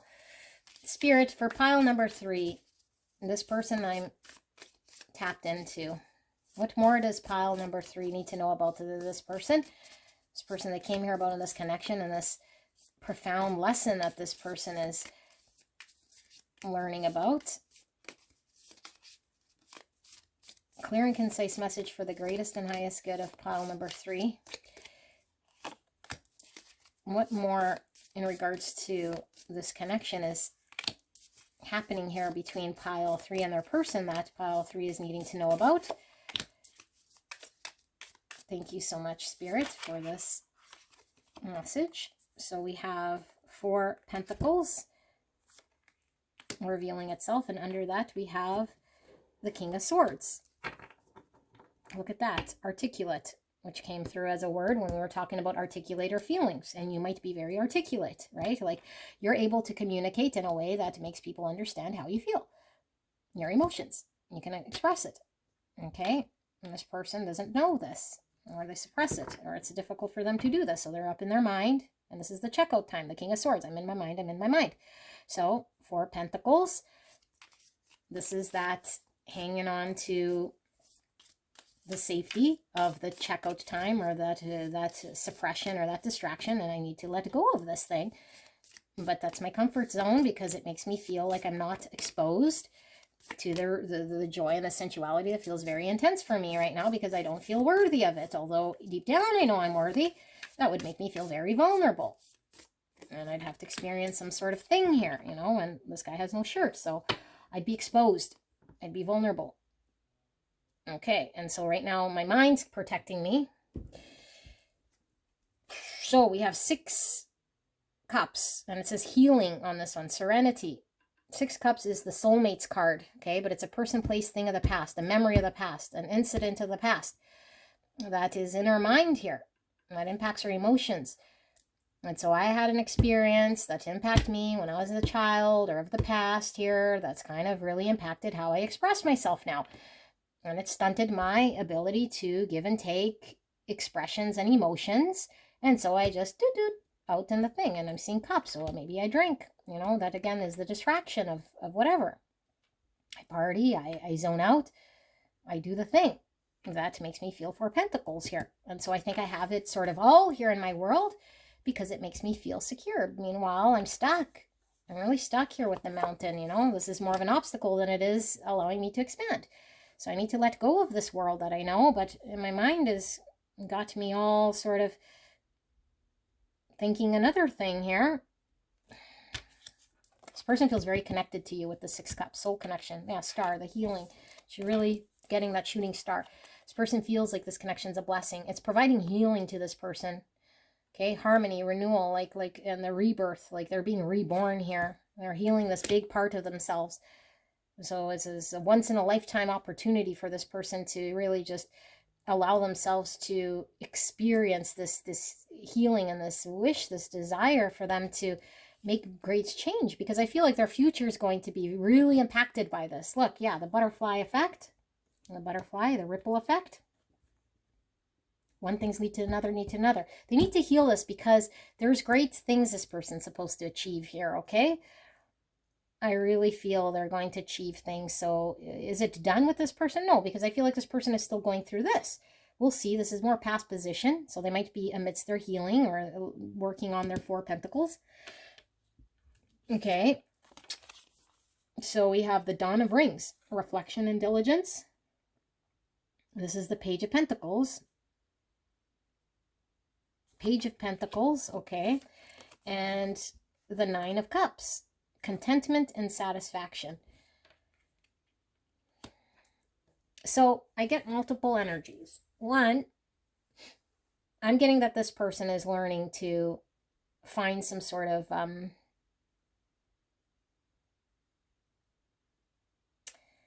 I feel like this person might have just turned down opportunity in the past, okay? This connection is certainly an opportunity for this person to work on self, to find something more reliable about the world that they live in the 3D world, like Pentacle, not in the fantasy. So I have these relationships in fantasy land, or I have these, I don't know, some sort of fantasy land or suppression where I can go to. But when it comes to the 3D, it doesn't happen. So now it's like, wow, now I got to face something here in the 3D. It's real. It's an opportunity. It's in the pentacle realm. Okay, so this person has had to sit with some sort of reflection of what this looks like, because I feel like this person has sacrificed their own sort of emotional fulfillment so that they don't get hurt again. I don't express, and so I'm really not in a 9 cups, because the only way you could really find full fulfillment for ourselves is to be fully expressive and articulate our emotions and express how we feel. And then we can be 9 cups. But if I'm suppressing or avoiding or denying or in checkout land, how can I be emotionally happy? I cannot. And 9 cups is the self sort of gratification, you know, the hedonistic thing that I always get from 9 cups. So I do the immediate thing here that suppresses me, that makes me feel good in the moment, because that is in the pentacle realm. You know, I don't know, whatever. I play video games. That's pentacle realm. So if I'm satisfied here, but it's like, are you? Like if we don't experience this, we might think the video game is satisfying. And I'm not saying video games are bad, but I'm saying we can't, you know, if let's say there's a relationship in a video game, that's not a real relationship in the 3D body. And that's not real hands touching your chest. Yeah. This person likes to play video games. Dawn of Swords, reflection and diligence. Look, 2 reflections and diligence. Okay, so Page of Swords, gaining an understanding. Look, this one's naked too. They're all naked, the people on here. So vulnerable. I got to be vulnerable. And when I'm vulnerable, that means I'm expressing my emotions. I don't know how to do this, you know. So this person could certainly be very confused about how to express, and I feel like this person has a lot in their mind. Yeah, there are a lot in their mind here. So we have the Empress, centered, abundant. So Empress is Taurus and Libra. So learning about how to love self, and this is setting loving boundaries, you know, like this is divine feminine energy, but it's mother energy. Like a mother is loving, is able to give, receive love in a healthy way that's all abundant, unconditional for me. I understand my true value, my self-worth here. Like there's nothing more sensual than this mother breastfeeding, you know? Like, and this is a very like sacred experience, like breastfeeding here. Like I feel like this person shies from sex or shies from experiencing, like, I don't know, being vulnerable or touch, or because it'd be too vulnerable for this person. So they're learning about this of self, and it could be that they have the trauma with the mother wound or the caregiver wound, right? Like the parts that allows them to love self, their inner child, right? With the Empress here, like the inner child is impacted by the relationship they had with the caregiver that's blocking something about expressing love. And so they're tying back to this through this connection. I do feel for this group, I'm going to pull one more, what it is that pile number 3 needs to know then about this person, because I feel this person is learning this for sure. And they're still sort of in this checkout time. And they might be moving out of it. I feel this relationship is giving them this opportunity to do this. There's definitely potential for this person to find great joy and experience you in this connection in a way here that they haven't been able to experience for themselves, okay? Which will provide this person with liberation. So, Spirit, what is it that pile 3 needs to know about this person and this connection? So we have the Emperor. So we had the Empress. Now we have the Emperor. Divine counterparts. Okay, wisdom, passion. Coming into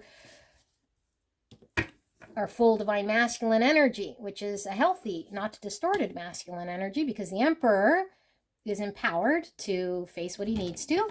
He has an inner knowing of what feels right, what feels proper, and he takes action on this. So this person hasn't been empowered to take action in their world. Aries energy. Spirit of Cups. So this is the Knight of Cups, expressing our emotions. You know, knight in shining armor, like wearing our heart on our sleeve. Here's how I feel. Opportunity, creativity. This person has a lot of love here for you, and they haven't been able to express it. This person is suppressing. They don't want to see it. So they're trying to avoid it. And they feel very much like it would require them to be vulnerable and exposed to do this. So this is what they're learning to do and get more and more, you know, like we don't go to one class and then we're learnt, right? We go to multiple classes. We might go for multiple grades. We might go to multiple schools. I don't know how long this person is going to be in the school of pile number 3 in order to get learnt, but I feel like there's some learning here that's happening. Ace of Cups, spirituality and fulfillment, more cups. So all about self-love. How do I receive love? Am I worthy of love? This abundant love that I've been rejecting by not allowing myself to feel. I'm worthy of this. Then I can have a new beginning. So then this person can provide fulfillment here for you and for themselves. It's a spiritual sort of connection I feel here too. Learning about the spiritual part of self here allows them to tap into their emotions. And look, I see 5 cups in this Ace of Cups. So that tells me that I haven't had a good experience with emotions. With the 5 cups, it's made me sad. It's made me look back in sadness. The past experience I had when it came to emotions left me feeling like grieving, you know, and I don't want to experience that again. So how can I have a new beginning when I haven't really healed this? Although there is love, I'd rather not see it. Ace of Swords, I'd rather not see it. Okay, so sword in the upright, a great truth. I act in truth. I'm honest about the truth. I can communicate to the truth.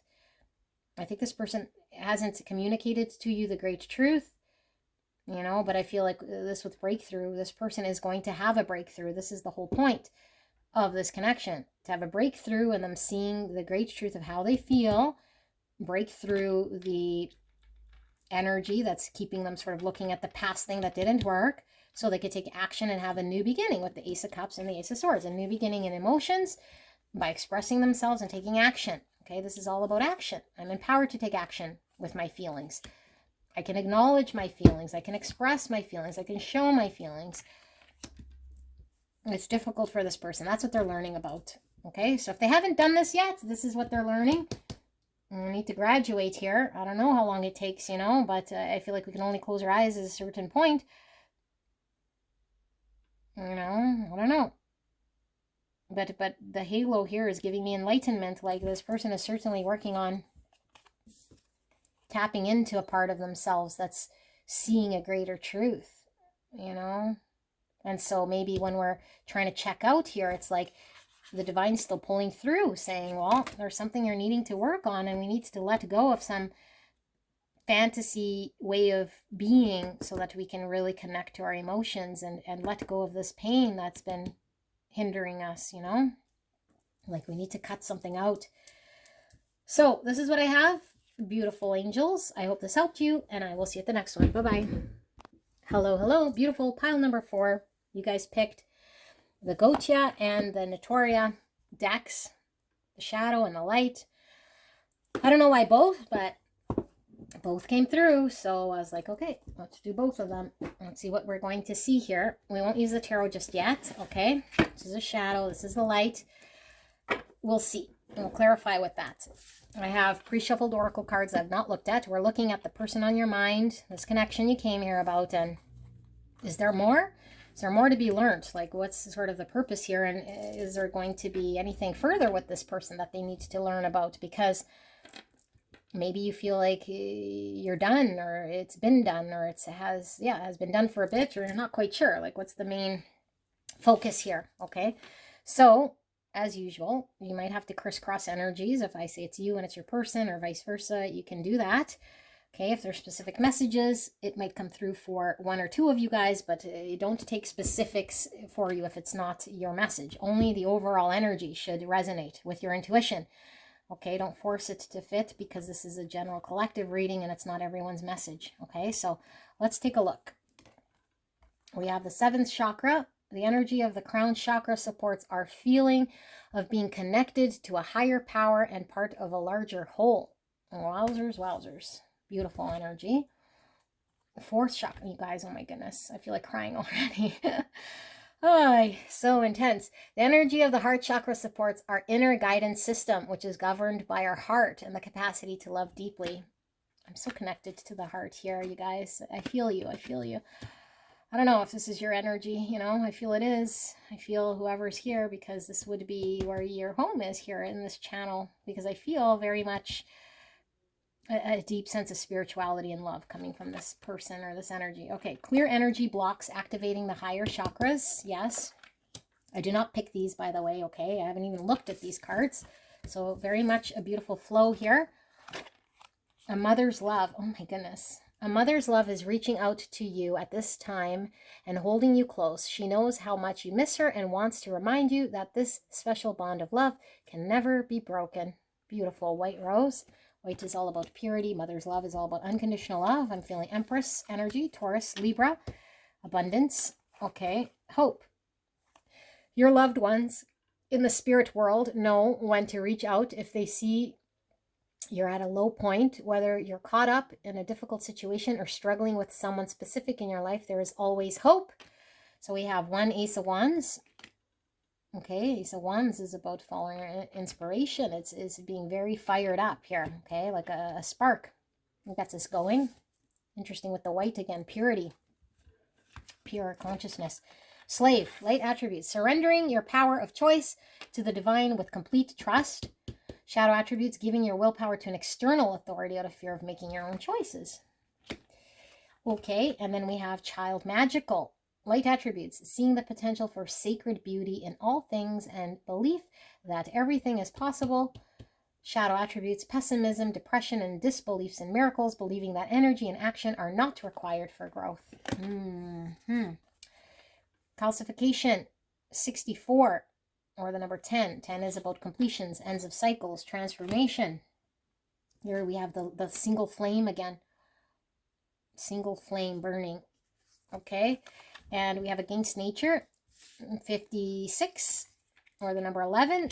11 is a master number. It's about divine inspiration, synchronicity. And it's the encouragement to keep going. And we have a peacock's tail. Number 55. 55 is also a master number.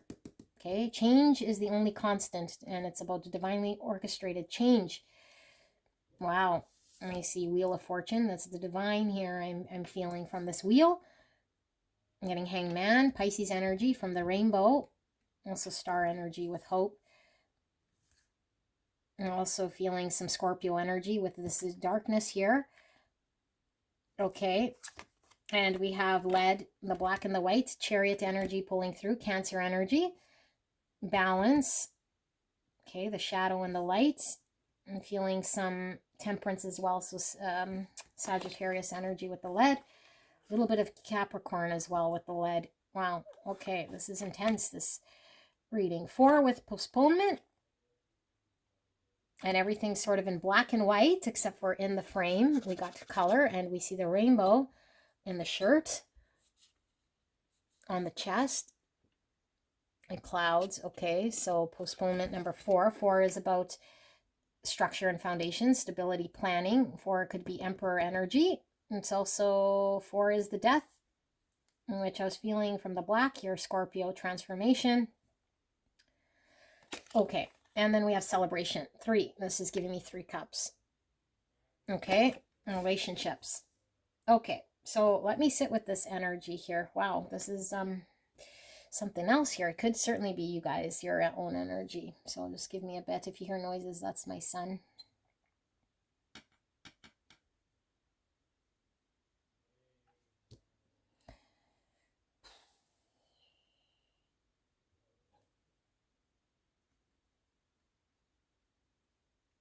Okay. We'll pull tarot. Some will get more clear because it's not completely clear for me yet. So let's talk it through. This energy I'm tapped into is absolutely beautiful. Okay, I only get one energy here. But why this connection is because this person is on a beautiful journey here. Okay, and this journey is one of coming into their greatest potential, ascension. understanding certain things here that could have never been shown to this person had they not entered this sort of journey or this experience. And it's one of opening the heart and connecting with the divine at the greatest level here. Okay, 7th chakra. I give it up to the divine. I'm open. Sorry, this one. I'm open. Okay, surrendering your power of choice to the divine with complete trust. How do we get there? It's just not overnight. It takes a lot of work and effort. This person is going through handing it over to the divine, trusting in something much greater than themselves. Okay, and I feel like it's been a process here, but really it's about coming through the heart space in order to surrender and allow the divine through. So if we know anything about the energy centers, we know that we have the lower chakras and the higher chakras. Okay, so I'm going to bring the chakras out. Lower chakras, heart chakra, which is this. Okay, and then the top chakras. So this is more the spiritual, and this is the heart, and these are the lower, third density. Okay, this is where traumas are housed. We have blocks, and we have all sorts of things here we need to transcend. Okay, so this is root, and when we have root, this is kind of the type of energy here that is really struggling with base things, addictions. You know, this could be murderers. This could be people who really don't feel safe, who don't feel inspired to do anything. You know, they might have troubles with eating, showering, things that to provide them with safety, that sort of thing, right? Depending on how much block is in this root.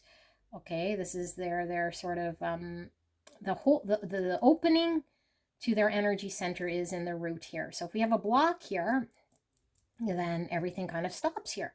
Okay, and so as the energy flows, if we have a lot of block, it won't make its way all the way up here. That's why not everyone is, you know, psychic or in tune with self-expression. You know, they might have a difficult time expressing themselves authentically. They might have a difficult time opening their third eye. They might have a difficult time getting downloads. Okay, because this is spiritual, because it's blocked. Okay, so some people might be clear root, but they have a lot of blocks in the sacral. This is where a lot of people are at. Okay, and this is, you know, I don't really trust other people if they hurt me. I might have some shyness when it comes to intimacy. I don't really know how to completely, fully maybe express myself authentically. I kind of do what I think I'm supposed to do and what other people sort of want me to do, and I'm sort of at the mercy of my environment and other people, and this is sort of a thing. Okay, so we could have blocks here. Okay, and this is our tapping into a part of self that wants to be expressed in an authentic way. Okay, but if we have emotions that we experience that have blocks in them, then we don't trust ourselves to experience intimacy or experience an authenticity. Okay, so and then we have this solar plexus. So this is, you know, people who are on the path of law of attraction, and I can make my own future, and I'm going to you know, like be the change I want to see, and I'm going to be nice to everyone, and I'm very aware of how other people are acting, and I'm in control. I am the doer of my world here. Okay, which is still three like a very dense sort of energy here. And so when we understand that we're not the doer, the universe is all abundant and it is happening, and we aren't focused on so much material sort of things. You know, I want that car, I'm the CEO, I run my own business, nothing wrong with this. But when we transcend past this, it's like the car does nothing, the CEO does nothing. Like none of this stuff even matters to me anymore. It might have mattered because this is what I was sort of, I don't know, believed to be or whatever. Blocks in certain areas here. Okay, we all have our own sort of journey. Not that it's wrong at all. Not that it's wrong at all. But now this block here, okay, it might get blocked here. And so we need to clear the blocks. And as we clear the blocks, the energy flows to the heart center. So this person is coming from the heart center so that the energy now can flow and it opens up their spiritual chakras. So they're open to downloads. And they're having, I don't know, synchronicities, visions. Their intuition is kicking in, okay, their third eye. So they're able to be more psychic, feel other people's emotions. Okay, they're able to express themselves in a way here that's able to come authentically, what they actually want to do in this world, rather than just fill it with whatever. So this part can only really be realized when we open the heart. The heart is sort of the starting place, okay? And the heart is the meeting place. When we talk about, this is a little bit more information, but I feel like there might be some of you guys here in a twin flame connection. So twin flames share the same soul, okay? And the divine feminine is flowing energy from one aspect of the chakra system, and the divine masculine is flowing from another, and they meet in the heart chakra, okay? They have union in the heart chakra. So this is why the divine feminine rules the more spiritual side. Okay, she rules the spiritual side. She's leading in the 5D. She's doing all of this. And the masculine usually has more challenges in the 3D. He suffers addictions. He has troubles with intimacy. He has troubles maybe getting inspired or motivated or having confidence in himself, right? So matrix twin doesn't have to be male. This is divine masculine and divine feminine. She's opening her psychic abilities. She's having dreams and spiritual whatevers, okay? So this is all about unconditional love with the heart. So what is this person learning? This energy is learning about opening the heart space. It might have already. I feel this person probably has opened it, but now we're needing to find balance. When we open our heart space, what does this mean?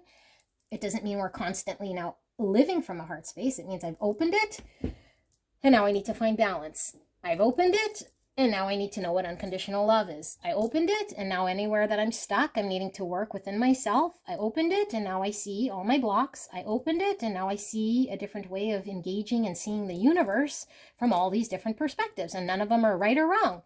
They're all valid from the eyes of the universe. So my experience dictates my own perception, but I know that my person has their own experience that dictates their own perception. And now I could get beyond myself and know that any challenge I had was a trauma of my own, and see that this person's traumas are unique to themselves. And so I find balance here in myself. I know that nothing is bad or good. I know that there's negative and positive when it comes to polarities of energy. It must be this way in order for me to experience the world. So I don't see something as bad or good. I don't see it as an energy that's creating trauma in my world. I see it as whatever I'm experiencing is something that I can perceive however I want in order for me to transmute this energy into workable energy so I can find balance. And I know I have triggers, and I know I have parts of myself that hasn't always been easy.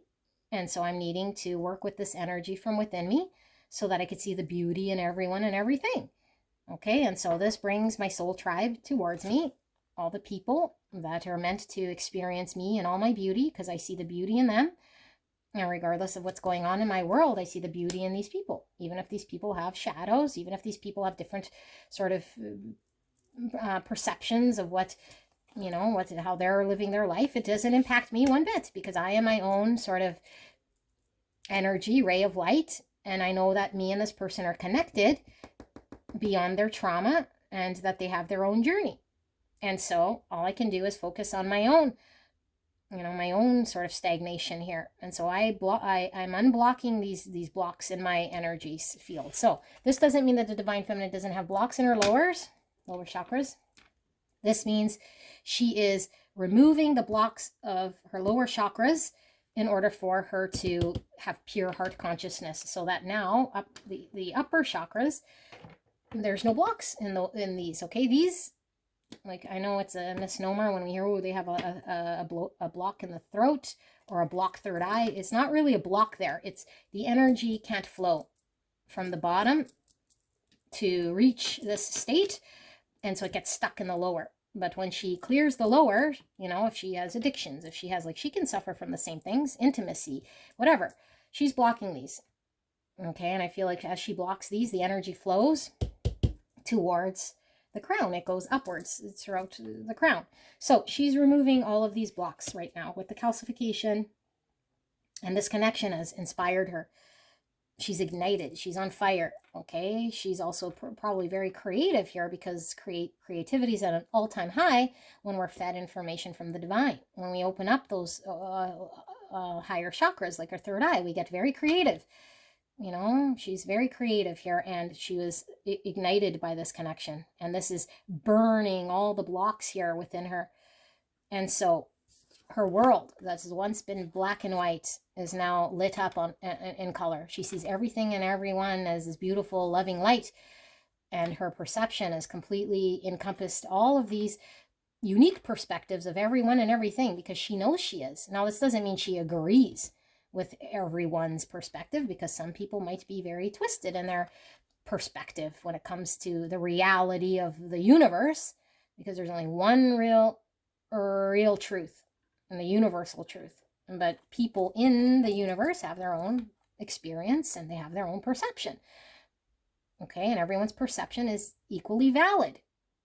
Okay, like I say, so this person might have experienced abuse through many lifetimes. So of course they're going to maybe be an abuser. Now, we don't accept it as something that is acceptable, but we understand it. And so we can come from a place of understanding. That is forgiveness. Okay, and this person might come from, I don't know, like an environment of whatever. Everyone has their own lifetimes and experiences, and so they carry their own perception. And if we live this lifetime or that lifetime, we'd have the exact same perception, because every experience that energy had created their karma, created their perception, created their world. And so this person is learning to see all these perceptions as equally valid. Okay, not necessarily agreeing that they're right or wrong, but finding the beauty and the experience of the universe. And now we are not seeing it in the black and white. So I feel like at one point there might have been a lot of confusion having to sort through this whole thing. And if you understand what I was just talking about, then you are very ascended here. Okay, so I have a feeling this might not be everyone's pile. Or you might kind of pull towards this messaging, because this pile is for you, but we're not quite here yet. So what are we learning? Unconditional love for a person. This comes from the heart space, only from the heart space. When we don't have unconditional love, it's coming from the mind. I have conditions, I have limitations. I can only love this person if they give me this, that, and the other. I need this person to fill some sort of void in myself. That's not mother love. So this person is learning about mother's love for not only the person they love in this connection, you, okay, if this is your person, but also everyone else, like their friends, their family, the whole world is motherly love. Okay, and mother love has no conditions. We love all of our children. Okay, so we're loving like the divine creator. It has no conditions. It has no judgment, because the mother doesn't say, only when you clean your room I love you. Only when you know, well, you're 24 now, you need to pay your bills, and so therefore you, I don't know, you lost your job, now sleep on the streets. Like, the mother's heart is always going to be loving. It's not going to pass judgment. Okay, and if the mother's heart is passing judgment, then we know she's not coming from their heart space. Because a true mother's love is pure.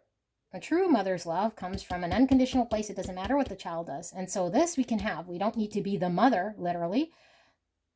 Okay, creator, mother, doesn't matter. Love from the purest place of the heart. Okay, and why we say mother is because the mother is a receptive energy, and this is where the love, the love, it has to be an open channel of giving and receiving of the love.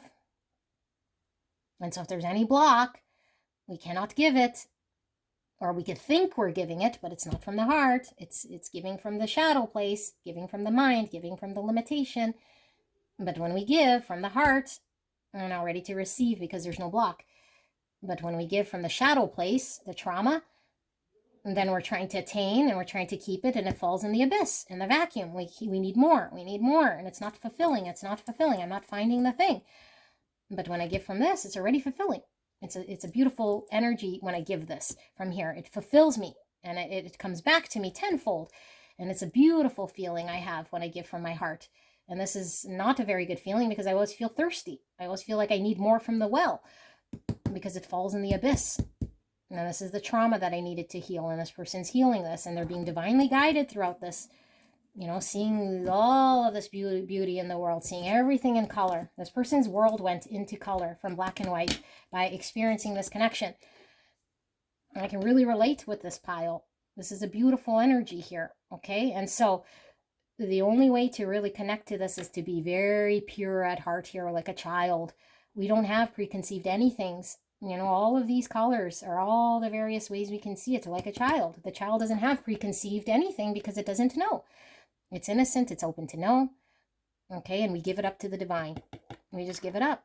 So the devotion now becomes the divine. And when I'm devoted to the divine, unlike anything else, that means I'm devoted to myself, because I know that the divine and I are one.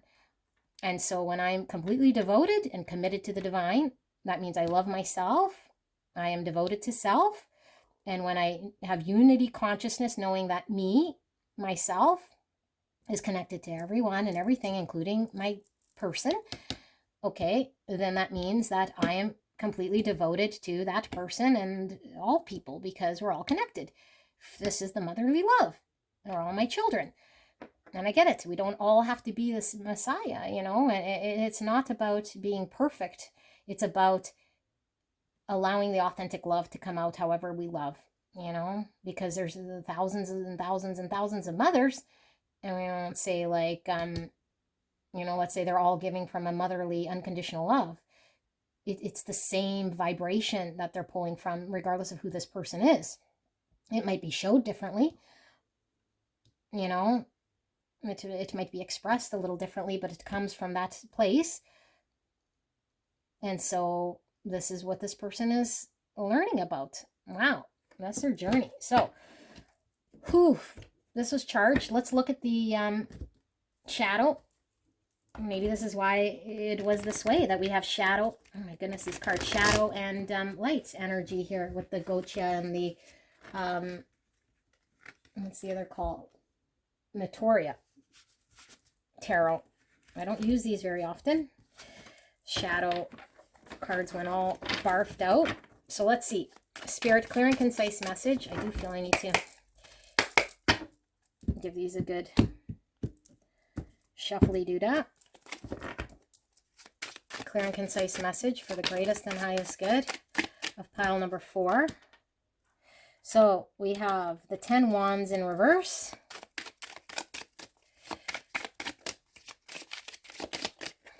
And we have the Ace of Cups in reverse, sorry. And we have the 6 Swords.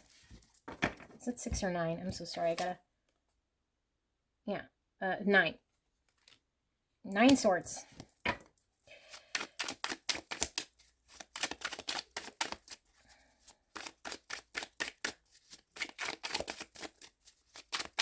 Spirit, clear and concise message for the greatest and highest good of pile number 4. And what is it they're needing to know about this connection? Clear and concise message. Please protect me and the viewer as I channel this message for the greatest and highest good of pile 4. Thank you so much, pile 4, for allowing me to tap into your energy, the energy around you at this time. I'm so blessed that you're here. This is beautiful energy. All right, bottom of the deck, we have 2 Wands. And we have the Sun. And sorry, my eyes need to wrap around this because I don't use this deck very often, and they're all black. And we got to the 8 Swords, and we got a card that I put upside down. The Hierophant in reverse. Okay, let me tap into this. And we have the 9 Cups. 6 Cups. Fuck. No, 9 Cups. This might take me a little bit, okay? Sorry, I just need to sit here with this energy to see if this is your energy, your person's talking about the connection, or what's going on here. 10 Wands in reverse.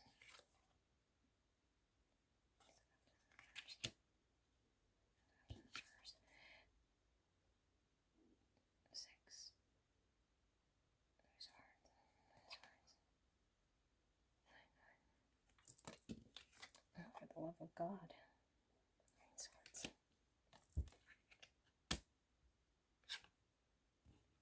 Wands.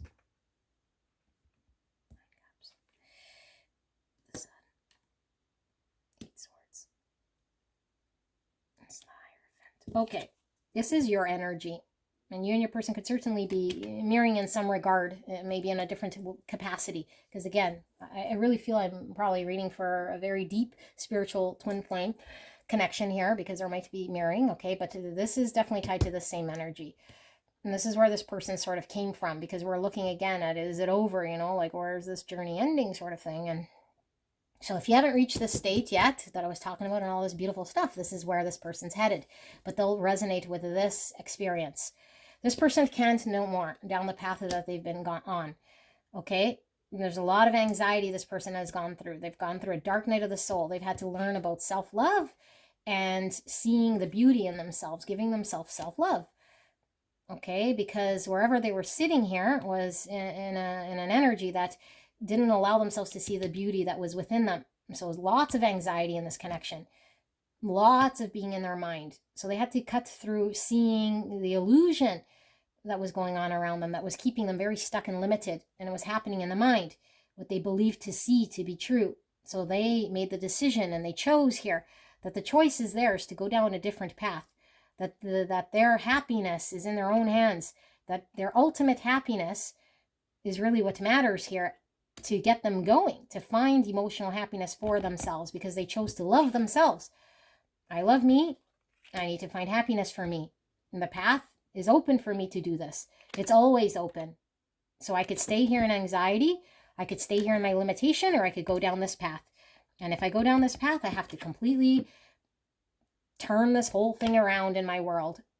Everything that I need to be true or structured or that I believed in, now I no longer believe in that it's true or legit, or that I need to feed it. I need to examine my world and really understand what it is I value and commit to. Because my world, of how I've lived it or understood it to be, has been very restricting to me. People telling me how I had to be, or what I needed to do, or what I needed to commit to, or, you know, I had to follow in a certain box, and I don't want to fit in a box. I don't want to fit in a box, because it's not bringing me true emotional happiness now that I know what emotional happiness looks like. And so I'm on the path of enlightenment. It's all very clear to me here, you know, or at least I'm not there yet, because I mean, enlightenment, we never really reach that state. We can have moments of enlightenment, but this person knew I'm on the path of ascension. I'm on the path of getting enlightened. I can see the sun for myself, and so I know it's a series of steps. I know I'm on this journey of enlightenment. I know I can get there, and sometimes the journey is dark and cold and scary and whatever, and sometimes it's bright and beautiful and different, and I'm going to go through each of these stages, okay? But I'm not going to get stuck in my mind, and I'm not going to feel like, oh, I hit an obstacle and now I'm stuck and that's where I'm stuck at. No, because I know the choice is always in my hand to follow the path, to not get stuck, to not just do what everyone else wants me to do. And if this means turning my world completely upside down because it's not what I believe or not what I want to commit to, then that's fine. So if I got to be a tarot reader on YouTube, then that's what I do, because that's what I feel. But whatever I was doing over here wasn't working for me. It wasn't bringing me happiness. So now I'm going down the path that I never thought I would, because I didn't trust myself, or I wasn't listening to my spirit. And so this connection has made me love myself, has made me see color where I was seeing black. But I had to go through this, and maybe I saw black for quite some time. But I see the joy in myself, you know, I see the joy in others. You know, but at first I couldn't even see it in myself. So how could I see it in others? I felt very limited, you know, but I can't no more. Like, I just couldn't no more. Like, I couldn't no more be in the world that I was in. I couldn't no more be in this connection that wasn't providing me any clarity. I couldn't no more do what I was doing. Like, I snapped,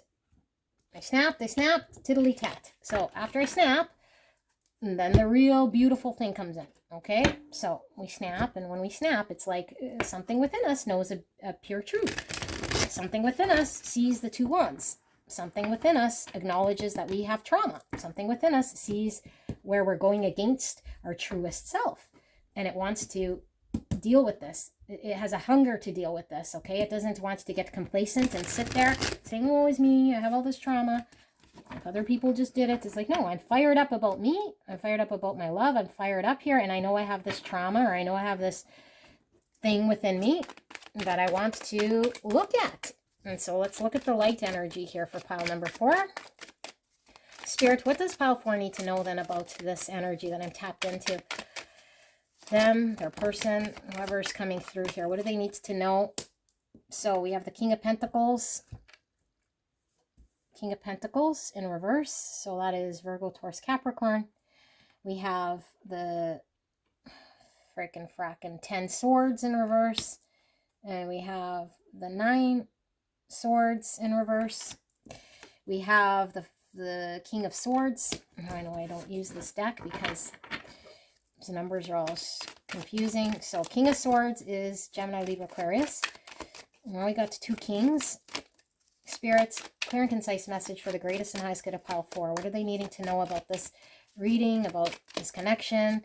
Is there more to this connection? What is it that's going on here for this pile? Anything I've missed? Any questions pile 4 still has about this energy? Thank you so much, spirits. The 5 cups in reverse. Thank you for allowing me to channel this message, spirit, clear and concise message that I can understand. 8 wands. Okay, in the upright. And finally, why is this King of Swords here? 5 wands in reverse. And the bottom of the deck. Oh, we have 6 swords in reverse. I don't normally read in reverse, but on the bottom of the deck, but I am feeling this in reverse. And we have the Devil, Capricorn energy in reverse. Okay, let me sit with this whole rigmarole thingy.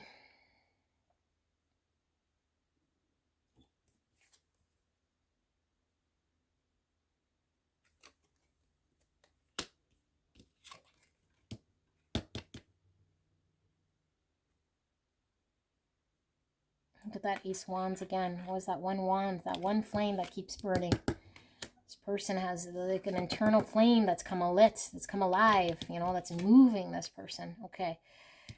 What is this again? Back. 9 swords. Okay. 8 wands. Look at that again with the wand. King swords. And 5 wands in reverse. 6 swords in reverse. And the Devil in reverse. And the Magician. Okay. So what's going on here? I'm getting a flavor of the connection here. Okay. I feel like there's trouble in this connection. And I feel like the trouble here is I feel this person wants something solid here. Okay. With this King of Pentacles. And this is not very solid, not very reliable. So the flipped person could certainly be someone they cannot rely on. And so I feel there's been a lot of sadness potentially with the 5 cups, but it is in reverse. I feel like this person doesn't spend a whole lot of time mourning or being sad over something here that wasn't reliable or not working. Okay, I feel like this person understands that there's a lot of anxiety here when it comes to that part of the connection, and that with the 10 swords in reverse, it's like it's not over for this person. Okay, so if this ended, it's like this person knows it's not the ending here, but they can't stay in anxiety here. Okay, with all these swords, it's like I cannot stay in a situation that isn't reliable or isn't something I can rely on, or someone that I can, or that someone can't commit to me or build something with me. Okay, and so although it's not over, it's like I have a lot of anxiety around staying in an energy that doesn't let me rely on it. And so I need to move on, and I need to move forward. I need to move on. I need to move forward. This is a breakthrough. This is me speaking my authentic truth, okay, with the 8 wands, moving towards what I need to do. I cannot stay stagnant. I cannot stay in anxiety. I cannot stay in a situation that I cannot build. And so although maybe something's come to an end, I feel like it could certainly be a temporary ending because it's not working for now. Okay, it's not working for now. And so I need to be a little more in my mind about it than in my heart. And what this means is that although I love unconditionally, I need to come from the approach of setting me free from any anxiety and setting me free from something that's not reliable right now, because my mind knows that this person is incapable of providing any sort of commitment, any sort of anything at this point in time. And so I'm not going to sit here trying to convince or battle or fight for something that isn't worthy of me experiencing more anxiety. So I feel this person's walking forward, like moving forward. So this connection could be something this person was really sort of, hanging on to with the devil here. Really, really held by this connection. And it could be that this connection, with the 10 swords in reverse and the devil in reverse, is like this person had to let go of this unhealthy part of their experience for a brief time, or is doing this for a time until things can make more sense, or are more reliable or more consistent, where it doesn't create conflict. But this person's in conflict here because it's like not jiving. There's indifference here. This person doesn't want indifference. This person doesn't want to convince and coerce. This person says, okay, my person is in one energy, an energy that can't commit, an energy that can't build. I could see this as a valid perspective. Might not be what I want. It's valid. And so this is the only way I get my breakthrough, by accepting someone else's position, not standing there trying to win them over or fight for them. So I understand, and now I need to come up with what I need to let go of that's unhealthy in this connection, and really acknowledge where I'm stuck, because I feel this person's been stuck for some time here, and they don't want to be in unhealthy situations that are conflicting and creating all sorts of unhealthy patterns in their world with the devil. Okay, so the devil is something that could take a hold of us if we don't realize and recognize the devil for what it's doing here. And I feel this person can see the devil, and they're saying, well, the only way for me to manifest, the only way for me to have movement and breakthrough and create something here is to acknowledge where the devil is. And right now the devil could be the unhealthy part of this connection, and I don't want to be a part of anything unhealthy, and so if my person is unhealthy or incapable of being someone here who can break free of their own devil, then I got to detach from them so I can move forward, so I can engage with a greater truth, not try to do anything here. I accept this as a valid truth. I accept this as a valid truth. And so this person feels like, if I stay, there's going to be a lot of anxiety and pain, and it's not going to help me but create 5 sword situations. So yeah, this person wants to manifest a new beginning for themselves. Page of Swords. Yeah, I think this person is really getting in their mind about doing the right thing, because I feel this person wants to do the most healing thing that they could possibly do for this connection. Okay, and so there's a fine balance between the mind and the heart, and I feel like this person is really thinking about what is the best course of action for them to take action on, regardless of maybe where the heart is, because sometimes the mother love isn't just enabling and allowing, and allowing the devil to take a hold of its child, letting the child consistently maybe abuse themselves. The mother has to put in some sort of boundary here, and so she needs to adapt some sort of strategy, some sort of understanding to say, well, if I really want to manifest the health of my child, the health of this connection, I have to pull away from anything that's devil, anything that supports this perception that I can understand, but I don't necessarily agree, nor do I need to support it. So I don't fight here for my point or try to convince. I allow this person to experience their perception as their reality, and I move on with my great truth. Yeah, King of Wands. So, Aries, Leo, Sagittarius energy. I feel this person has the confidence to create their own future here and manifest their own future and go after their own future here. Okay, so I feel the only way they can do this is to break free from the devil and put an end to engaging in any part of the situation that's unhealthy, or keeping them in a 9 swords that causes anxiety. It's like a mother is going to have anxiety when she sees her child engaged with the devil, right? Like the only thing she can do is say, well, you know, I understand why my child's addicted to drugs, or I understand why my child is doing this. I don't agree with it. I don't love him any less because I love from my heart, but I have to manifest something here for myself. I can't peg myself to the devil. Now I'm helpless and useless. And I don't want to be helpless and useless, you know, because then I can't fight for my own sort of future here. So this person is having a breakthrough and moving forward with themselves. Okay, this doesn't mean they love him less. This just means this person is moving towards freedom, moving towards liberation, breaking free from devil things and patterns. And if they were addicted to this connection or to unhealthy ways of engaging in this connection, they're clearing these blocks. Yeah, so beautiful pile 4. This is your reading. I hope this helped. I'll see you at the next one. Bye-bye.